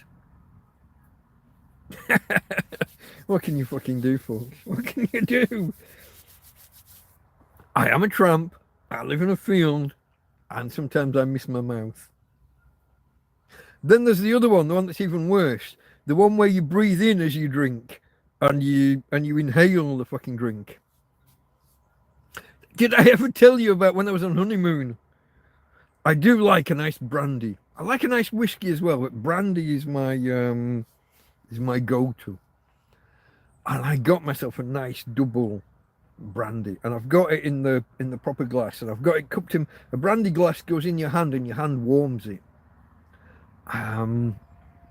Similar to a red wine glass. White wine goes on a stem, and you hold the bottom of the stem, keep it cool. Red wine and brandies you heat, and you can even you breathe into the glass as well with a brandy. Breathe in and inhale the vapors to get that slight burning in the nostrils. Well, I poured the glass a little bit too much, and I breathed, and then I inhaled through the nose. Just as for some reason my hand just kind of jerked, and as I inhaled, I snorted brandy.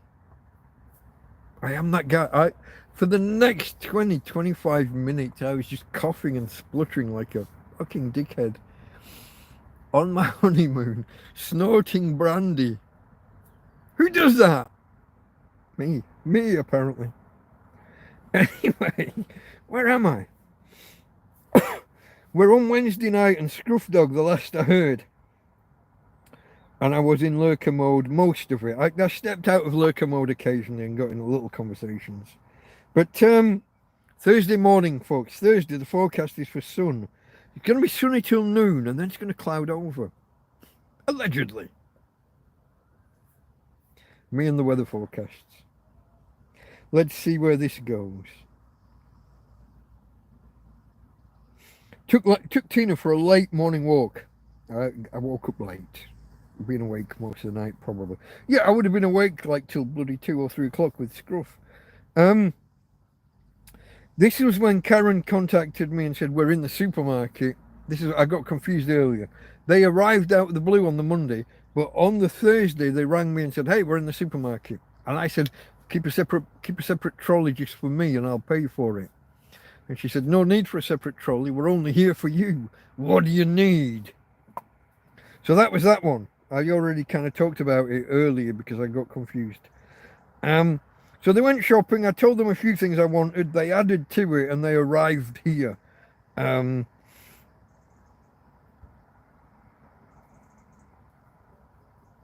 the supermarket, what do you need? Yeah. So they delivered and then some. Now this was where I'd been talking, I think last week or the week before, about how some of my clothes have been waiting to be washed. They've been in a bag waiting to be washed, and I haven't had enough water. And they were in a bag waiting to be washed back at New Year, and we had 36 hours of torrential rain. The tent leaks like a sieve in torrential rain, like literal pools of water around my bed, and I'm on top of 2 mattresses, and the bottom mattress was wet and soggy. All these clothes in the bag were wet and soggy. why would you dry them out? That even if I dried them out, they're dirty anyway. So they've kind of festered a little bit. And I think I mentioned this the last week or the week before. So while Karen and family are here bringing me the shopping, they mention, hey, you say you got some shopping. Can we take it away? Thank you very much. I was a little unsure because I'd not sorted through it. I don't know what was. There might have been undies or nasties in the bag, but they said they're not gonna pick it out one by one. They're just gonna pour it out into a washing machine. Maybe a laundrette or something was what the husband was saying. But I think Karen washed it in the end. I haven't asked, but they took away a bag and a half of my washing, and thank you very much. It means a lot. Washing clothes manually would take a hell of a lot of water, and I just haven't got it or haven't had it because they turned the foot wash place off. I just haven't had the water. If you go and pay a euro for 8 litres of water, but you're gonna go through 4, 5, 6 bottles just to wash half a dozen t-shirts and a pair of shorts or something. It adds up, folks, and the logistics of just fetching the water from the supermarket, because they don't sell it at the Chino Bazaar here either. Or I could pay 5 times as much from the garage, from the petrol station, gas station, if you will. So thank you to Karen and family for taking care of my clothes. I hope there weren't any of my unmentionables in there, but I can't guarantee. They've been sat there that long, I don't actually know what's in there. All I know is I was coming to the end of my usable clothes. I've literally, folks, the t-shirt that's under it's a thermal t-shirt that's under this jumper. I think I've literally worn it continuously for 4 months? Question mark. Now sometimes I'll put another t-shirt over the top. Sometimes I've got a shirt, my lumberjack shirts. I've got a red one and a green one, and then there's this jumper. And I haven't been much for wearing. I've been mainly this winter shorts and t-shirt. At night, a long sleeve t-shirt over the top, but occasionally the jumper and what have you. Just not often. I haven't worn much. I didn't put long. I still this winter haven't worn a pair of long pants. I've been in these shorts. Oh, and I've been commando for that same 4 months probably in the same shorts. Did you hear the bang? Did you hear the firework? Tina's just run off into the bedroom and she's trying to get into her hidden corner, which won't work. She'll have to get on the bed. She hates loud bangs, folks. Oh, charge your phone 5%. Shit. I asked you to remind me. Nobody reminded me. Or maybe you did. Okay. Maybe you did. And I didn't watch. I wasn't listening. Chat's not flashing up my end, then no. Phone eats battery. Yeah, it does. Thank you. Thank you to those of you that tried to remind me. It's my fault for not having a chat that's working. And, well, I'll blame YouTube. But I'm going to have to... Oh, shit. Sorry, folks. You're on an uneven keel at the minute. Let me see if I can squeeze past. Grab the EcoFlow. Unplug it from the solar panel and bring it over. Oh. Here we go. No, I've got to unplug that. Let's go through the bedroom. That's no good for where we are. Oh, last time I had to put it here, didn't I? Hold on. Whoa. I got a couple of cans of beer on standby in case we went on that long. And now I need to move them so that I can attach. Oh, I'll put hand over the camera.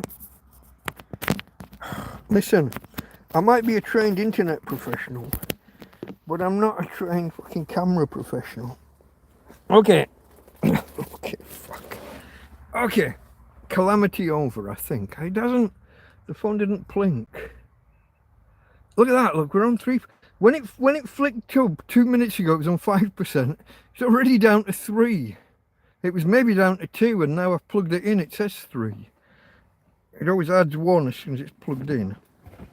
Let's put this back. Oh, move that over there. Okay. Okay, here we are, folks. Let's, now those, oh, and I've lost my pen. What do I do with that? Ah, pen's there. Okay, we're okay. We're surviving. Whoa! I had 2 cans of beer here in case. Well, in case the larynx needed. Let's open one. I finished that. That coffee's gone. Oh, okay. I forgot. It's half coffee, half drinking chocolate. And drinking chocolate never fully dissolves, does it? Has anybody ever had a cup of drinking chocolate where the bottom of the cup wasn't just sludge? I never have. Never, ever. Never, ever, ever. Drinking chocolate is always sludge at the bottom of the cup. Always. Never, ever had one that isn't. Now I'm going to bring chat back up, if you excuse fingers. And I'm going to go back and see what I've missed, because I've missed stuff. You get the gaskets, so whiskey, yeah. Whiskey annoying my internals. Guys, you should join Scruff Dog's streams when Jack Attack's there with his dad jokes. They are, they're bad, but they're hilariously bad. Oh.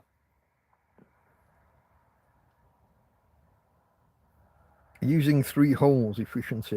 You lost me. I don't know where we are there. What was 3 holes? Oh, you're not talking about the 3 orifice excretion. My God. Okay.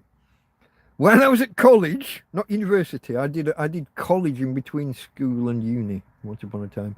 And there was this slightly older lad. Me and him were the 2 mature students, but he was a few years older than me. And he prided himself on the 3 orifice excretion, which is when you go to bed drunk and you vomit, you piss the bed and you shit the bed. You do the 3 orifice excretion. He was really, he used to tell such stories about himself and friends of his. Now, we were in separate classes. There were so many of us wanted to join this course that they made 2 classes. We split us into 2 groups, and we were in separate groups. And on the second day, they put us, on the first night, we all went out together, like on the beer. And on the second day, we're at college again, and they introduce the 2 groups. They bring us all together, and the teacher's there, and he says, "Let me introduce. Have you met Fox?" And met him. I slept with him last night. No, not like that, but we all crashed at I think at his. A group of us went out, and 5 of us crashed on the floor in his place. So when this teacher's like, or this lecturer, "Have you met? Met? We slept together last night." It was a mixed group as well. There was girls in the bed as well, but not. We were all just drunk. It wasn't like that. But have you met each other? Met? We slept together. Or anyway, 3 holes. I hope that's where you got. I hope I haven't just dragged off on a whole tangent there. Jack Attack might have been talking about something entirely different, and I've just gone to the gutter. Karen was asking way back have I plugged in, and now I have. But thank you for trying to remind me. It just didn't. The chat is just snorting brandy. Oh yeah. Oh God. Yeah. That was. I don't recommend it. I mean, if you want an adventure, if you want an experience that you can tell people about, you know, a tale to tell the grandkids, as I used to kind of joke way back about my various adventures. Some of my exploits, and that was, man, I haven't had kids, but it used to be something I would say. Like after you've been out on a bender and you've done something wrong and you've like woken up in the police cells or something, I used to say, well, at least it's a story to tell the grandkids. 3 holes for my charger. There's only one. This one, the phone needs USB-C to USB-C. There is only one charger that will do the job properly. The USB-A to C does like a low powered, like a 2-watt charge, which isn't enough. USB-C to USB-C varies. I don't know why this happens. Plug it in. Sometimes it only takes 7 or 8 watts. Sometimes it takes 14. And it's not dependent upon how drained the battery is. It's just random based on what the phone feels like, as far as I can tell.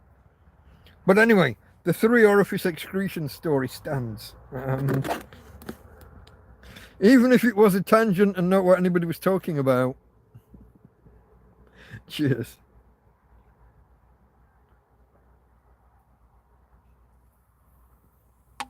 I'll maybe clip that and release it as a short. Tina girl.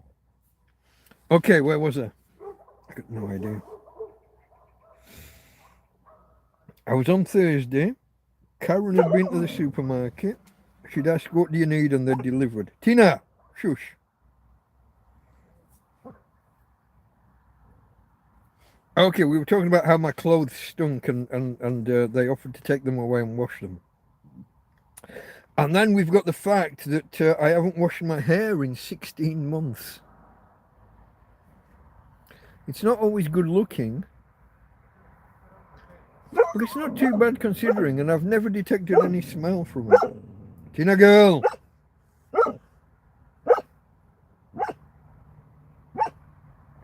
Okay, so Thursday evening, or Thursday late afternoon, this is where my pal Tom comes around. Now, Tom often comes around on a Friday. He'll go to the Torrevieja market and he'll get the rotisserie chicken that's been, you know, the cooked pollo asado, it's called, isn't it? Roasted chicken or whatever that translates as.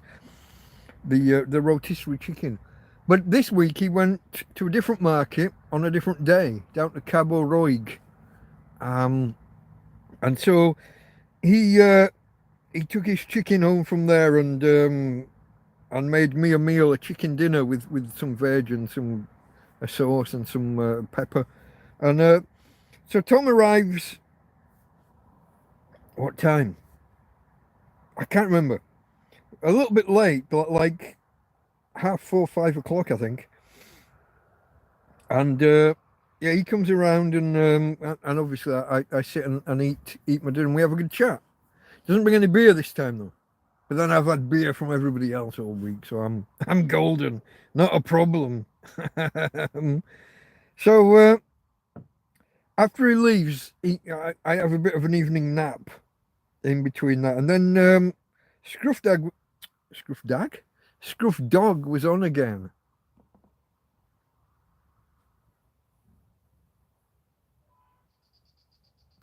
AccuBattery app for the phone in the Play Store.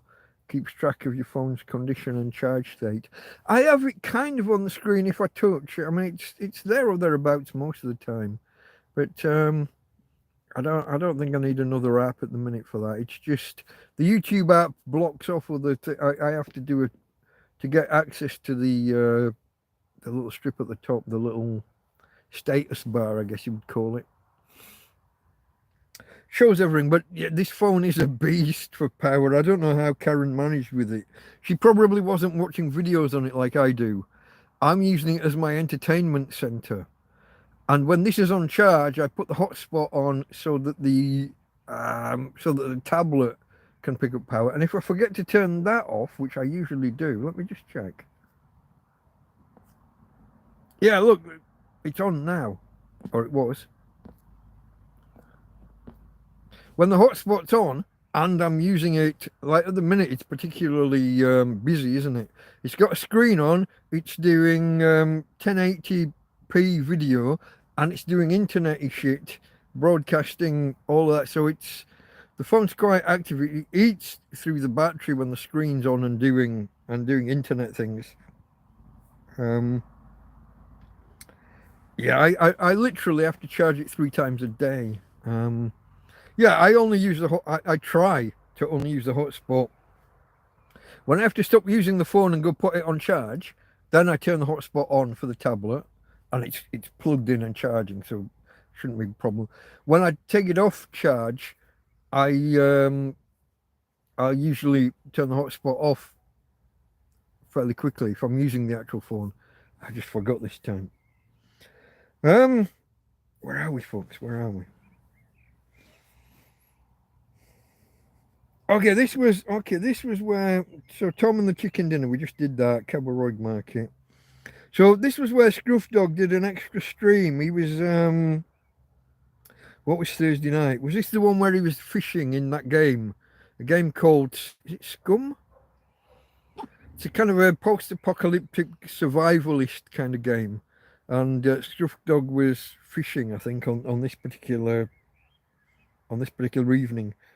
And yeah, this was where I was in this was the Yorkshire pudding discussions with I think it was Lockwatcher. Lockwatcher was talking pancakes, and I diverted him from pancakes to Yorkshire puddings, because basically it's the same well, if you're making it UK style, it's literally the same batter, just done in the oven rather than a frying pan. So how's that? Is that a bit too stark? Is that too much? I can tone it down a little bit. That's maybe better. Maybe I can do more in front. I don't know. Whoa! Sorry, folks. I'm hitting the. I went to move it, and it's just a little thumb sensory thing, tactile sensor. But yeah, that was Lockwatcher over on Scruff Dog's stream that we again. It's me and the bike shedding. I haven't got anything technical to talk about. Like in the game, you can like rebuild a car engine and make a Land Rover work and drive about, and I got nothing to offer. I know nothing about fishing either, so when Scruff Dog's doing a fishing, when in the game he's playing fishing, I could talk around the periphery of the subject. At one point he was catching tuna, and I was a little confused because he was catching tuna and they were like this big. And as far as I understand it, a tuna's like 10 times bigger than a man. It's fuck off big. Tuna can be half a ton, like 1,200 pounds. I think I looked it up at one point because I was a little lost as to what these piddly little things he was. I mean, they were actually a fair size in the game, but they weren't bigger than a man. 1,200 pounds. That's like 6 of me. That's a fish. J.R. Hartley would be proud. Was it J.R. Hartley or J.R.R. Hartley? And the name? Oh yes, it's J.R. Hartley. But that was fly fishing. I don't think you catch tuna with fly fishing. I think that's more rivers and is it coarse fishing that's called? I know nothing. I know nothing about fishing. The one time I tried it, we had to cut the fucking line away every single time. So I know the name J.R. Hartley from the Yellow Pages advert back in the day. Somebody's bound to be laughing at me over something. Let's oh no, they're not. You're not laughing at me. You are there still, folks, yeah? People are here. We've not been cut off. Oh, look at that. Just as I said, you are still here, folks. It says reconnecting. Did I lose you? I was prattling on about J.R. Hartley and fly fishing and tuna. I'm going to carry on and assume that you saw everything that I twatted on about. So Tom Kerry, yeah, chicken, okay, so that was Thursday night into Friday morning. Bluefin, I think, are the big ones, aren't they? Those are the ones that are like 6 of me, 1,200 pounds. I don't know. I had a suspicion that people weren't seeing me, and I touched the screen, and suddenly it said reconnecting. I don't know how much we lost. I don't know whether I sat here talking to myself and nobody saw. I don't know whether it was still broadcasting. We only had a second or two of lost transmission. No tengo ni idea, as we say in Spain. I have no idea. No tengo ni idea. Okay, Thursday night to Friday morning, and I wake up at 9:25. Solar panels out. It's nice and sunny. The EcoFlow's not responding. I've moved the solar panel from flat to fully in the sun. It's quite late, so the sun should be on it. It's reading zeros. It's not charging. It's not doing anything. So I put the glasses on and look more closely, and it says overload. And I had this problem a couple of weeks ago, and I pressed the on-off button. There is no proper reset button. I press and hold the on-off button, and nothing. It just looks at me like I'm an idiot. So I let go, and I press it again, and this time I keep it pressed longer. And now it just suddenly starts counting up the percentage and telling me, oh yeah, battery's 70% charged, but it still does nothing. It's not charging. And I'm looking at it thinking, what the fuck? Unplug the wire from the solar panel on the input, plug it back in again. Okay, now it starts. Now it does the animation and shows that it's charging. A little bit worrying that twice in a couple of weeks it's just kind of locked up and frozen. And it was like 9:30, 9:45. It should have been drawing in like 50 or 60 watts. Not enough to be like an overload. It's a 100-watt panel. I think the EcoFlow should be able to take a couple of 100 watts. I can't remember the specs exactly. It's the EcoFlow River 2, and it's the 250 watt-hour version. So it's the lowest capacity version, but it's supposed to be able to take a good amount of voltage and a good amount of watts and amps and all that good stuff, whatever maths you do, multiplying your volts by amps to get watts. It should have been fine. How the hell a 9:15, 9:30 in the morning amount of sun was overloading it? And why the reset didn't work the way it was supposed to, and I had to dance the dance. I am the biggest proponent of EcoFlow, but no, the cables are starting to grin a bit. Where the cables go into the connector, the something I60, I can't remember the name of the. Where they go into the connector, they are pulled a bit, and you can see copper, but they're a good centimetre apart from each other, so there's no touching or arcing or shorting. There's nothing like that. It's a little bit. I don't like the fact that you can see the copper, but they're well spaced. They're well apart. There's no fraying or anything. There's nothing bridging them. It just worries me. Like I said, I am the biggest fan of EcoFlow versus like Jackery or Bluetti. I'm sure they're good. I'm sure Bluetti, Jackery, I've got a little bit of a. Some things I see online, I'm not too impressed by. Jackery were like the leaders in this field once upon a time, and they sat on their laurels and allowed the competition to come and kind of eat their dinner. And it's only now that they're starting to kind of fight back again with improved products. But EcoFlow seemed to have eaten their dinner. The EcoFlow stormed it as far as I can tell. There's a few other competitors now, like Anchor and a few others that have entered the market. There's one called All Power, but they seem a little bit cheap, and I'm not going to say cheap and nasty, but they seem a little bit cheaper. But to my mind, EcoFlow are the market leader when it comes to this shit, and I recommend them to anybody and everybody. I've said this 100 times on this channel. Every home should have one. You never know when a power cut might happen, and the ability to just, even if it's just to charge all of your phones and tablets over a day or two while you're without power.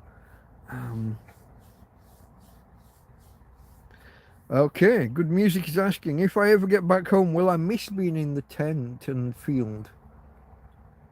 I think, to some extent, I think so.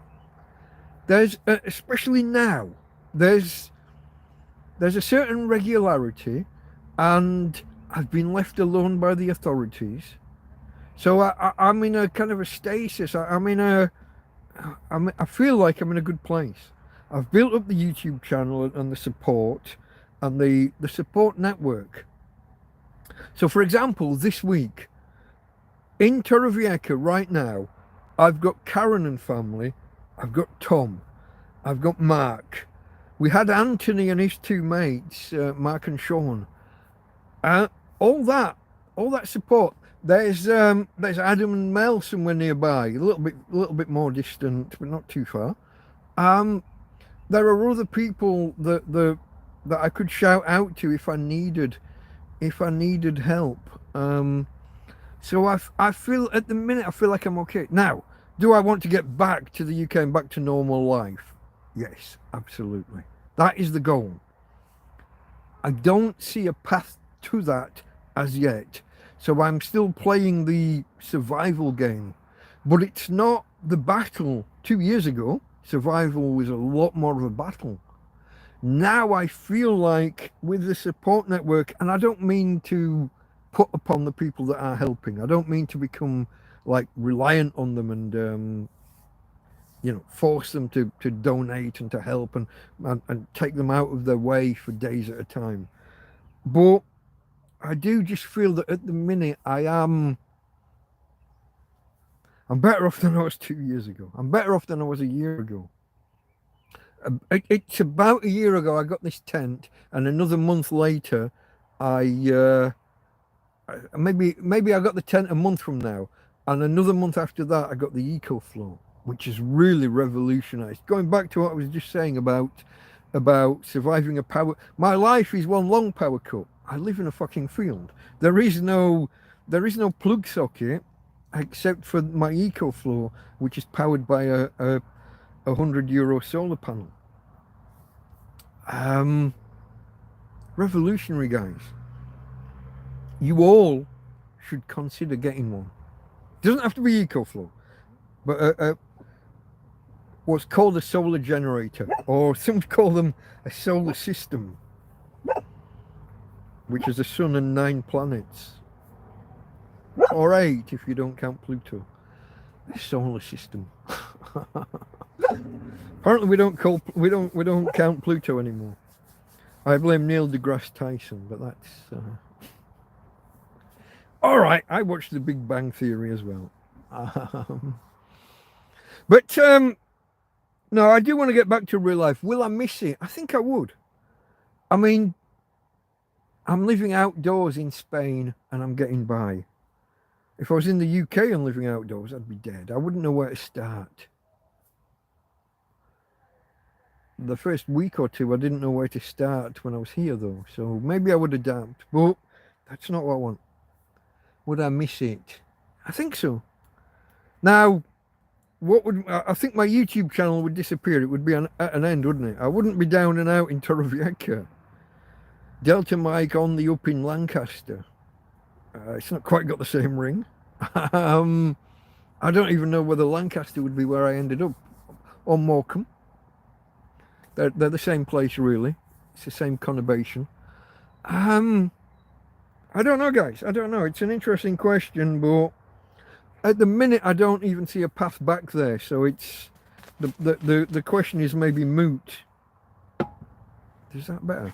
No, that's no good because I can't read my notes. I can't see shit. Sorry. It was better from a certain perspective, just not the one that we're using.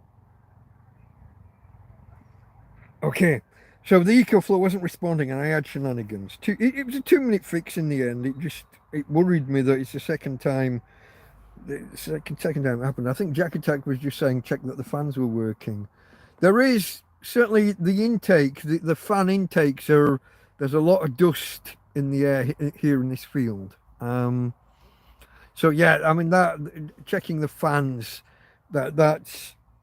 I need a paintbrush. I haven't got one. Oh no, I can just wet a damp cloth will clear, and maybe I need to blow in like compressed air, but manually, and see if I can clear some dust or something. It won't be doing it any good, the fact that there's so much red dust in the air here. You get sand from the Sahara comes over in the air. In particular, it comes down in the rain, but it is in the air more generally. So you have to watch for the Saharan sand, the red dust from the Sahara.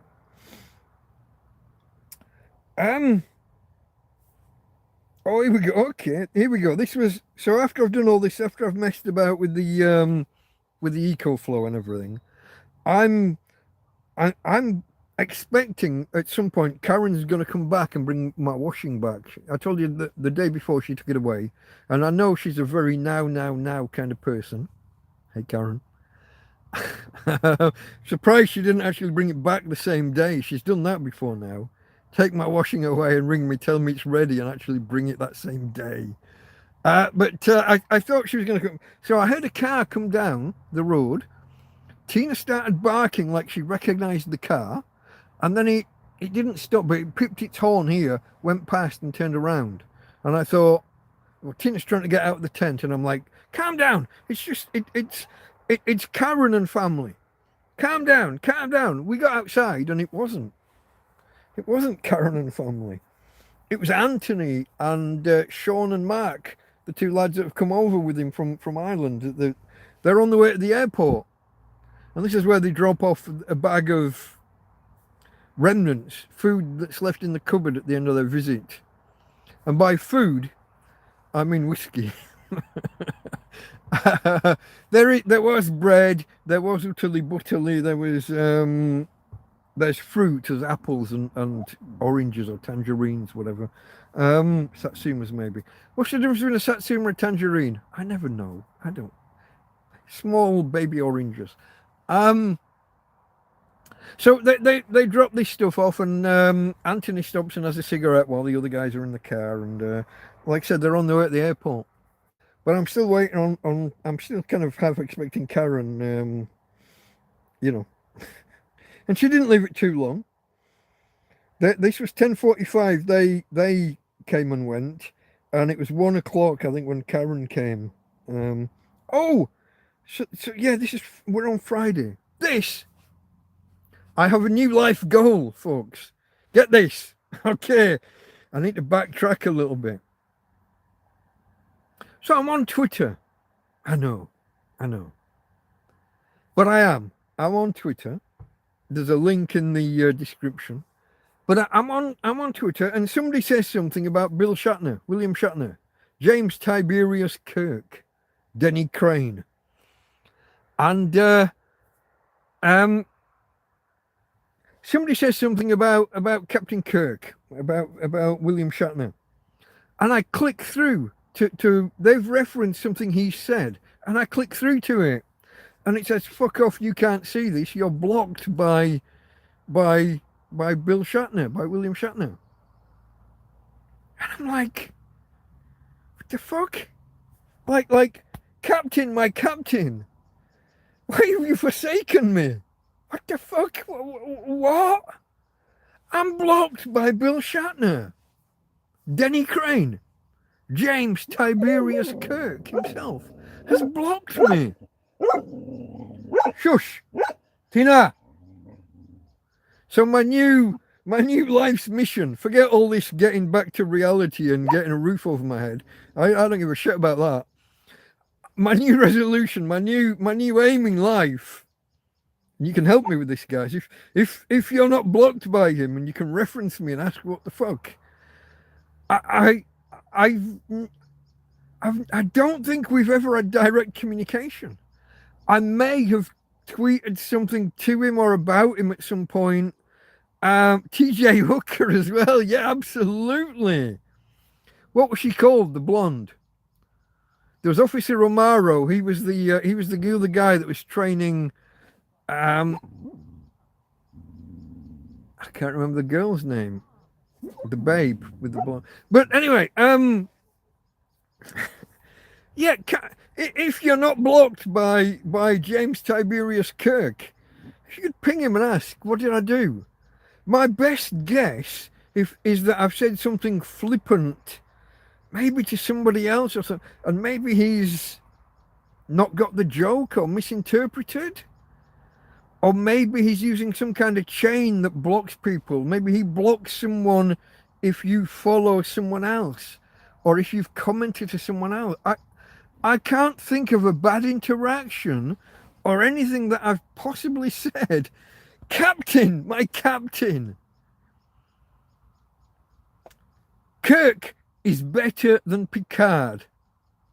Is better than Cisco. Is better than Janeway. Although I love them all, but Kirk, head and shoulders. Even when it was a debatable thing before Picard season 1 and 2 ruined Picard's fucking whole legacy, I was like, Captain, my captain. It's Kirk. It has to be Kirk. I am and forever will be your friend.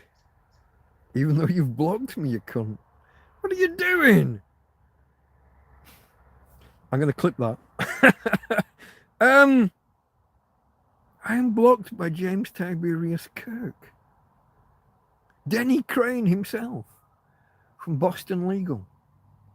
I even suggested a couple of weeks ago that I thought that Denny Crane might be a better performance than James Tiberius Kirk. Officer Stacey Sheridan. That was the character. What was the actress called? I'm not playing. I can picture her. Total babe. And I saw her in a film not long ago. One of these, like a Hallmark movie or something. But,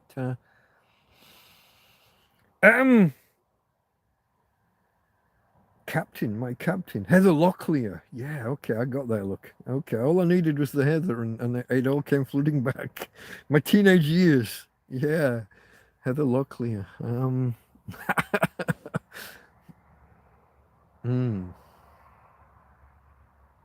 It's about the same time, wasn't it, that Colonel Steve Austin stopped being the Bionic Man, Lee Majors, and he went on to become the Fall Guy.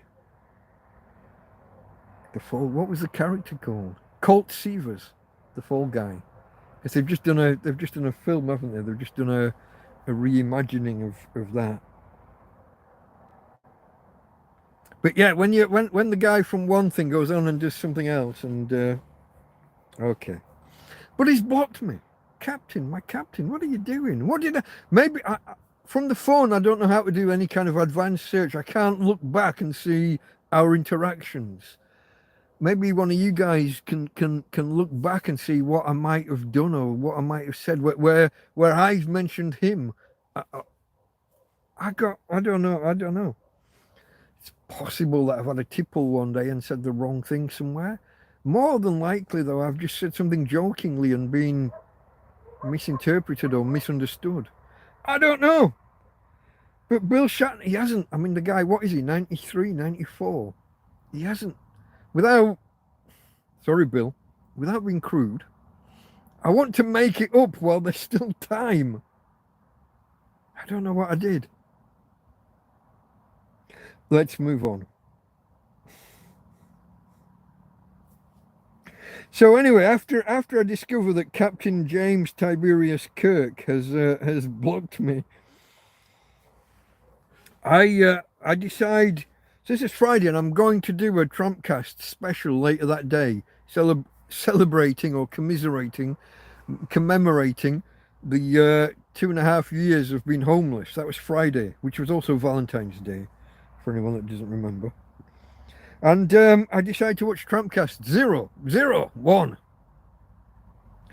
And this is when I see that the first 3 commenters ever on my channel were Steve Knowles, Nedevskiful, who was from Bulgaria, if I remember correctly, and my mate Karen was the 3rd ever commenter, the third ever chat on the channel, which I hadn't noticed. I remember her from 2 hours in when she offered to cut my hair. I didn't notice her at the earlier stages.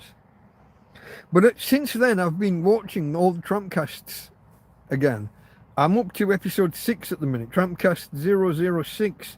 I think I'm halfway through that. But yeah, so that was my Friday night doing, and we did the TrampCast special. Jack Attack was there. Who else was there? Farmar wasn't there. He was there early, wasn't he? I think he was there last Sunday. Jack Attack. Scruff Dog wasn't. Someone else was though.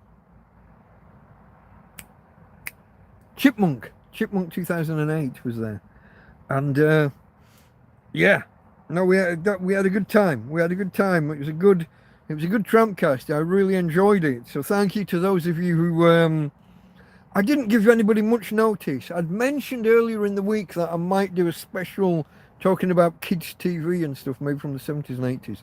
That's still going to happen. I just wasn't prepared in time this last week.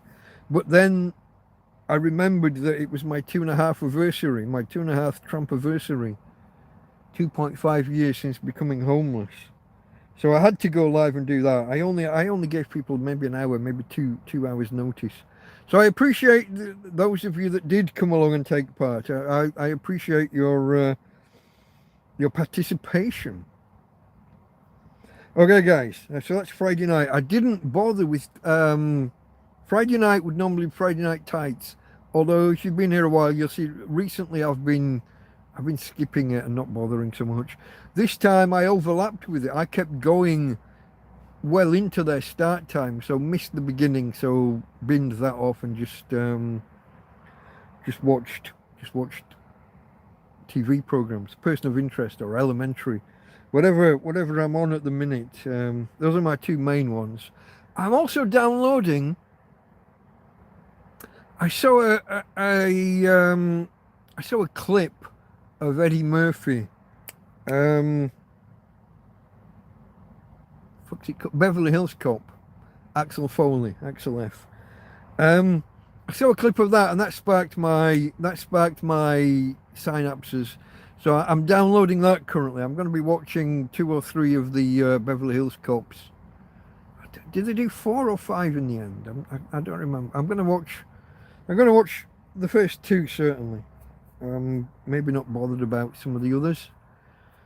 Which was what was it 3 with Bridget Nielsen? Or was that the second? That might have been the second with the theme park, an uncle, somebody other. It was like a Walt Disney standing. Target. He got shot in one, didn't he? Target shot at the beginning of it. I can't remember whether that's the second or the third. And the white guy, the head cop. Excuse me. He was a banjo player in Deliverance. Not the big-eared boy on the farm, but the bloke that was in the boat with Burt Reynolds. He was also in, what was this, Senator McKinsey in Stargate. Yeah, and the boss man in Beverly Hills Cop. But yeah, but you wouldn't recognize that was him playing the banjo in the boat. When they do, is it dueling banjos? It's called. Yeah, okay. Yeah, he was in RoboCop as well. Yeah, quite right. I can't remember his name, but I do know it. If I saw it, I'd know it. If it was multiple choice, I could pick it out. But anyway, look, let's get on with this, folks. Where are we time-wise? It's 7:30, so are we 2.5 hours in? We are. How's my battery doing? We're not going to run out like we did the other week when I plugged in and got the wrong cable and it killed us anyway. The classic one was episode 7. TrampCast 007, which I gave like a James Bond name for the title. And something popped up on screen, a message from within the YouTube app. So I thought, oh, that'll be safe to click. No, took us out of the app and just killed the fucking stream. And at that point, I didn't know how to go back in and pick up where we left off. So Ronnie Cox. Yeah, Ronnie Cox. That's right. See, I told you I'd know it. You only had to jog my memory. It was like when you typed Heather and I knew it was Locklear immediately. Ronnie Cox. But he was the battling, and he was an actual banjo player. He wasn't like just acting it. He was an actual good banjo player. So I'm told. So I remember from somewhere. He was also in one of the best episodes of Star Trek Next Generation, where he replaced Picard. He took over the Enterprise from Picard and had battles with Riker, while Picard and Dr. Crusher, they were rehearsing for some invasion of some planet. They were trying to do some kind of covert operation. Was it against the Vidians? No, that can't be right. The Vidians were Voyager. Oh, anyway, yeah. I don't fucking know. Oh, the name of this episode. Because I just caught, I caught sight of myself with a particular kind of smile just then. Me and, what's he called? Oh, fuck. Just gone blank. Ernest Hemingway. Fuck. Spaghetti brain. There are some pictures of Ernest Hemingway where he does look. If I do my little smile, there's one where I think I did it the other day when I said, "She will remain nameless, Karen," and there was this little smile, crinkle-eyed. Just like the first time someone told me that I looked like Ernest Hemingway, I had no idea. And I went off and I did a search and this picture popped up and it took me like 5 seconds to work out that it wasn't me. I think he was like that. And just the chin and the white beard and the furrowed brow. Honestly, the importance of being Ernest Hemingway. It took me 5 seconds to work out that I was looking at it thinking, I don't remember that picture being taken. Where was I? And it just, I don't know. He was American, whereas I'm a Brit, but I don't know his ancestry or heritage. But it really, there's some of the pictures he looks nothing like, depending what age he was in the photos. But some of them, I did a tweet once upon a time of 2 pictures of him and 2 pictures of me. Now the pictures of him were black and white, so it was kind of fairly apparent. But I literally 5 seconds thinking, where was I? I never had that picture. That's not me. What? Even though I'd done a search literally of him, but it just took me a few seconds to register. I'm going to wrap this up soon, guys. We haven't got long to go, but I'm gonna bring it to a close soon-ish. Where are we? We were on Friday night into Saturday morning, I think.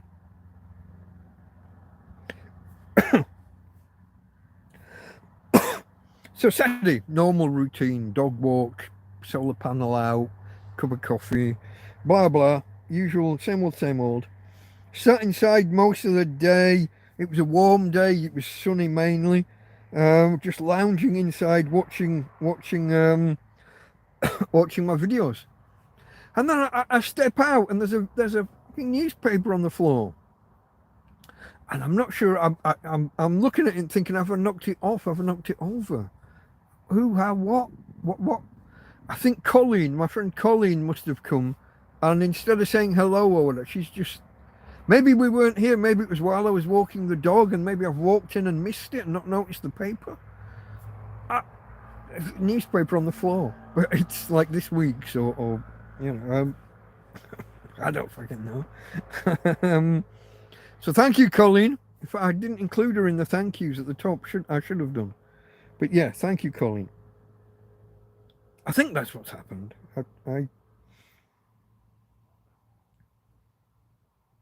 Warm day, lounging around inside. Yeah. Yeah. So Saturday, usual stuff. And then Saturday night, Big Clive Live, or as he now is, bigclive.com over on Twitch. And for once, we had some control over the resolution and therefore the bandwidth. The last few weeks, the last 2 or 3 weeks, there's been no control, and it was 720p, which is too much data for me. I haven't got, generally I don't have enough bandwidth to be using a gigabyte per hour to watch stuff. But this time there was control, so I switched it down to, it wasn't the usual 144p, it was something like 160p or something, but I switched it to the lowest resolution to save bandwidth. Had a good time in the chat. Chipmunk and Jack Attack were trying to get Clive to pronounce Torrevieja properly. We failed. And then we went backwards, because when it was Scruff Dog's stream afterwards, and we mentioned it to Scruff Dog, they mentioned to ask Scruff Dog to ask Clive to say it properly, then Scruff Dog started saying it wrong. we not only did we not make progress with Clive, we knocked Scruff Dog backwards on it. But it was fun, and I enjoyed the 2 streams. I enjoyed the 2 programs. Like I said, I'm not as technical as these other guys. A lot of these guys are electricians and engineers, and I'm just a computer guy. Not on their level with a lot of it, hence the bike shedding kind of conversation from earlier. And therefore I join in with when we start talking about different foods, pancakes versus Yorkshire puddings versus waffles, or kids' TV programs, or American words versus English words. Okay, Clive's purposely not going to say it right. Okay.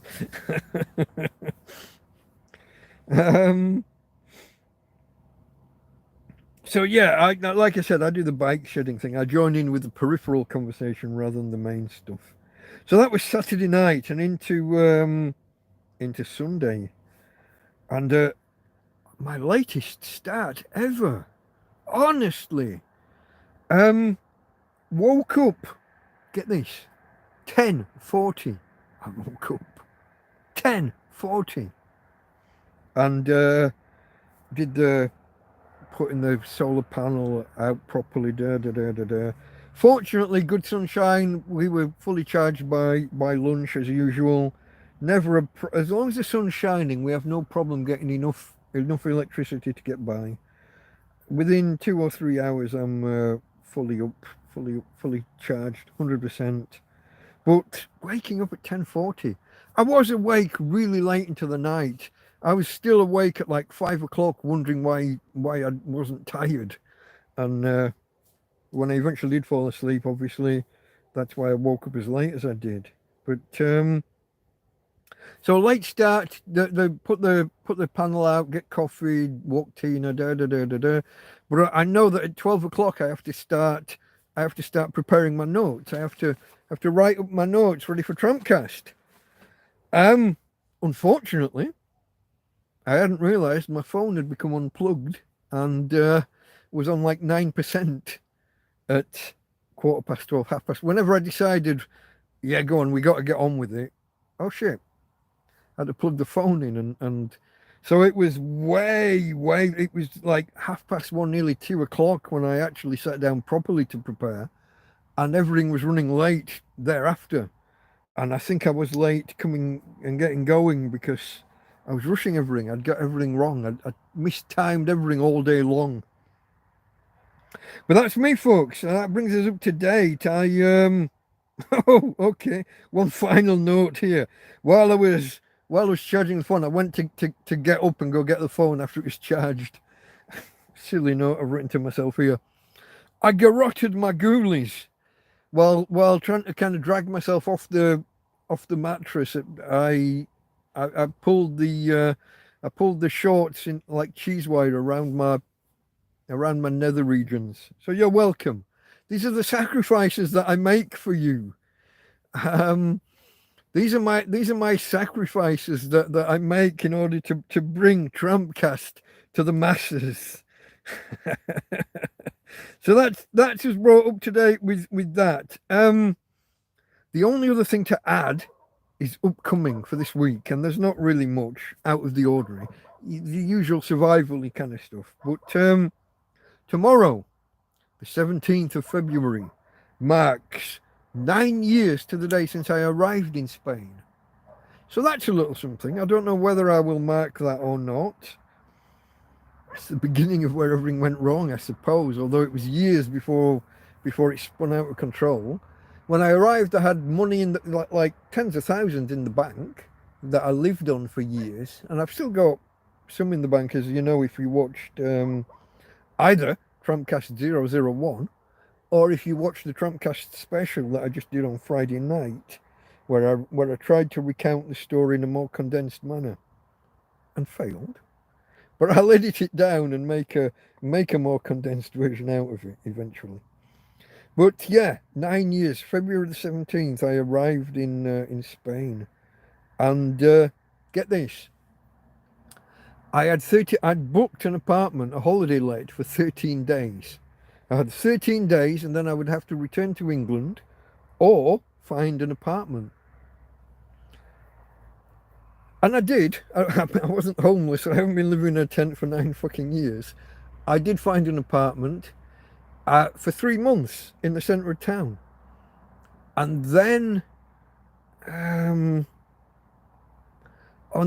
had a 15-month let on Avenida de la Mancha in Aguas Nuevas, up kind of half a kilometre that way, or maybe half a mile that way. Might be 600 or 700 meters that way. And then I moved in with a friend for 3.5 years. Then I had my own apartment for another year and a half, and then I was evicted illegally, and it all went wrong with banks and everything. So I don't know whether to mark that occasion tomorrow, especially so soon after just doing a TrampCast special, and a TrampCast today. I don't know. But the only other thing I've got written here in my notes is that, again, midweek we might try and do a TrampCast special.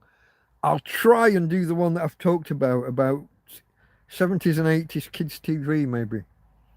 I don't know whether to keep it just to animations or something else, maybe some other subcategory.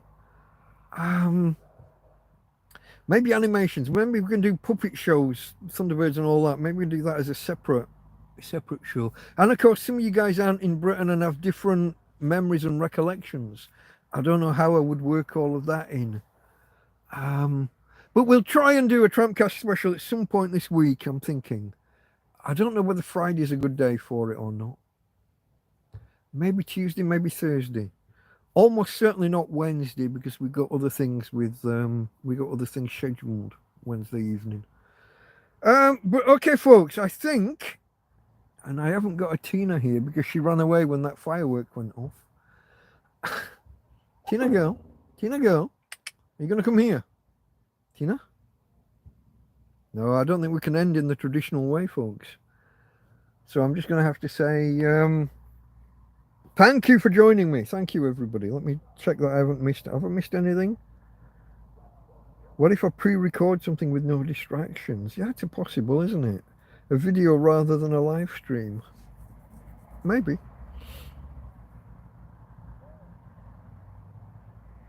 There's Julie. Hello, Julie. Okay, I think I'm caught up. I don't think I've missed anything. Okay, folks, I'm going to let you go. It's over 2.5 hours. And Tina's not here, so I can't do the the two Ronnies thing. Goodbye from him and goodbye from her. Yeah, I'm with you, Jack Attack. I'm with you. Cut down the redo or cut down the I think I'm gonna download and cut down the one we did the other day. I thought it went okay, and I know we had the questions and answers interspersed, but I think I can I think I can cut it down and make a passable video out of it. We'll try that. Anyway, folks, from Tina, who's hiding in the bedroom, and from me, Delta Mike, out. awkward moment, as Clive would say.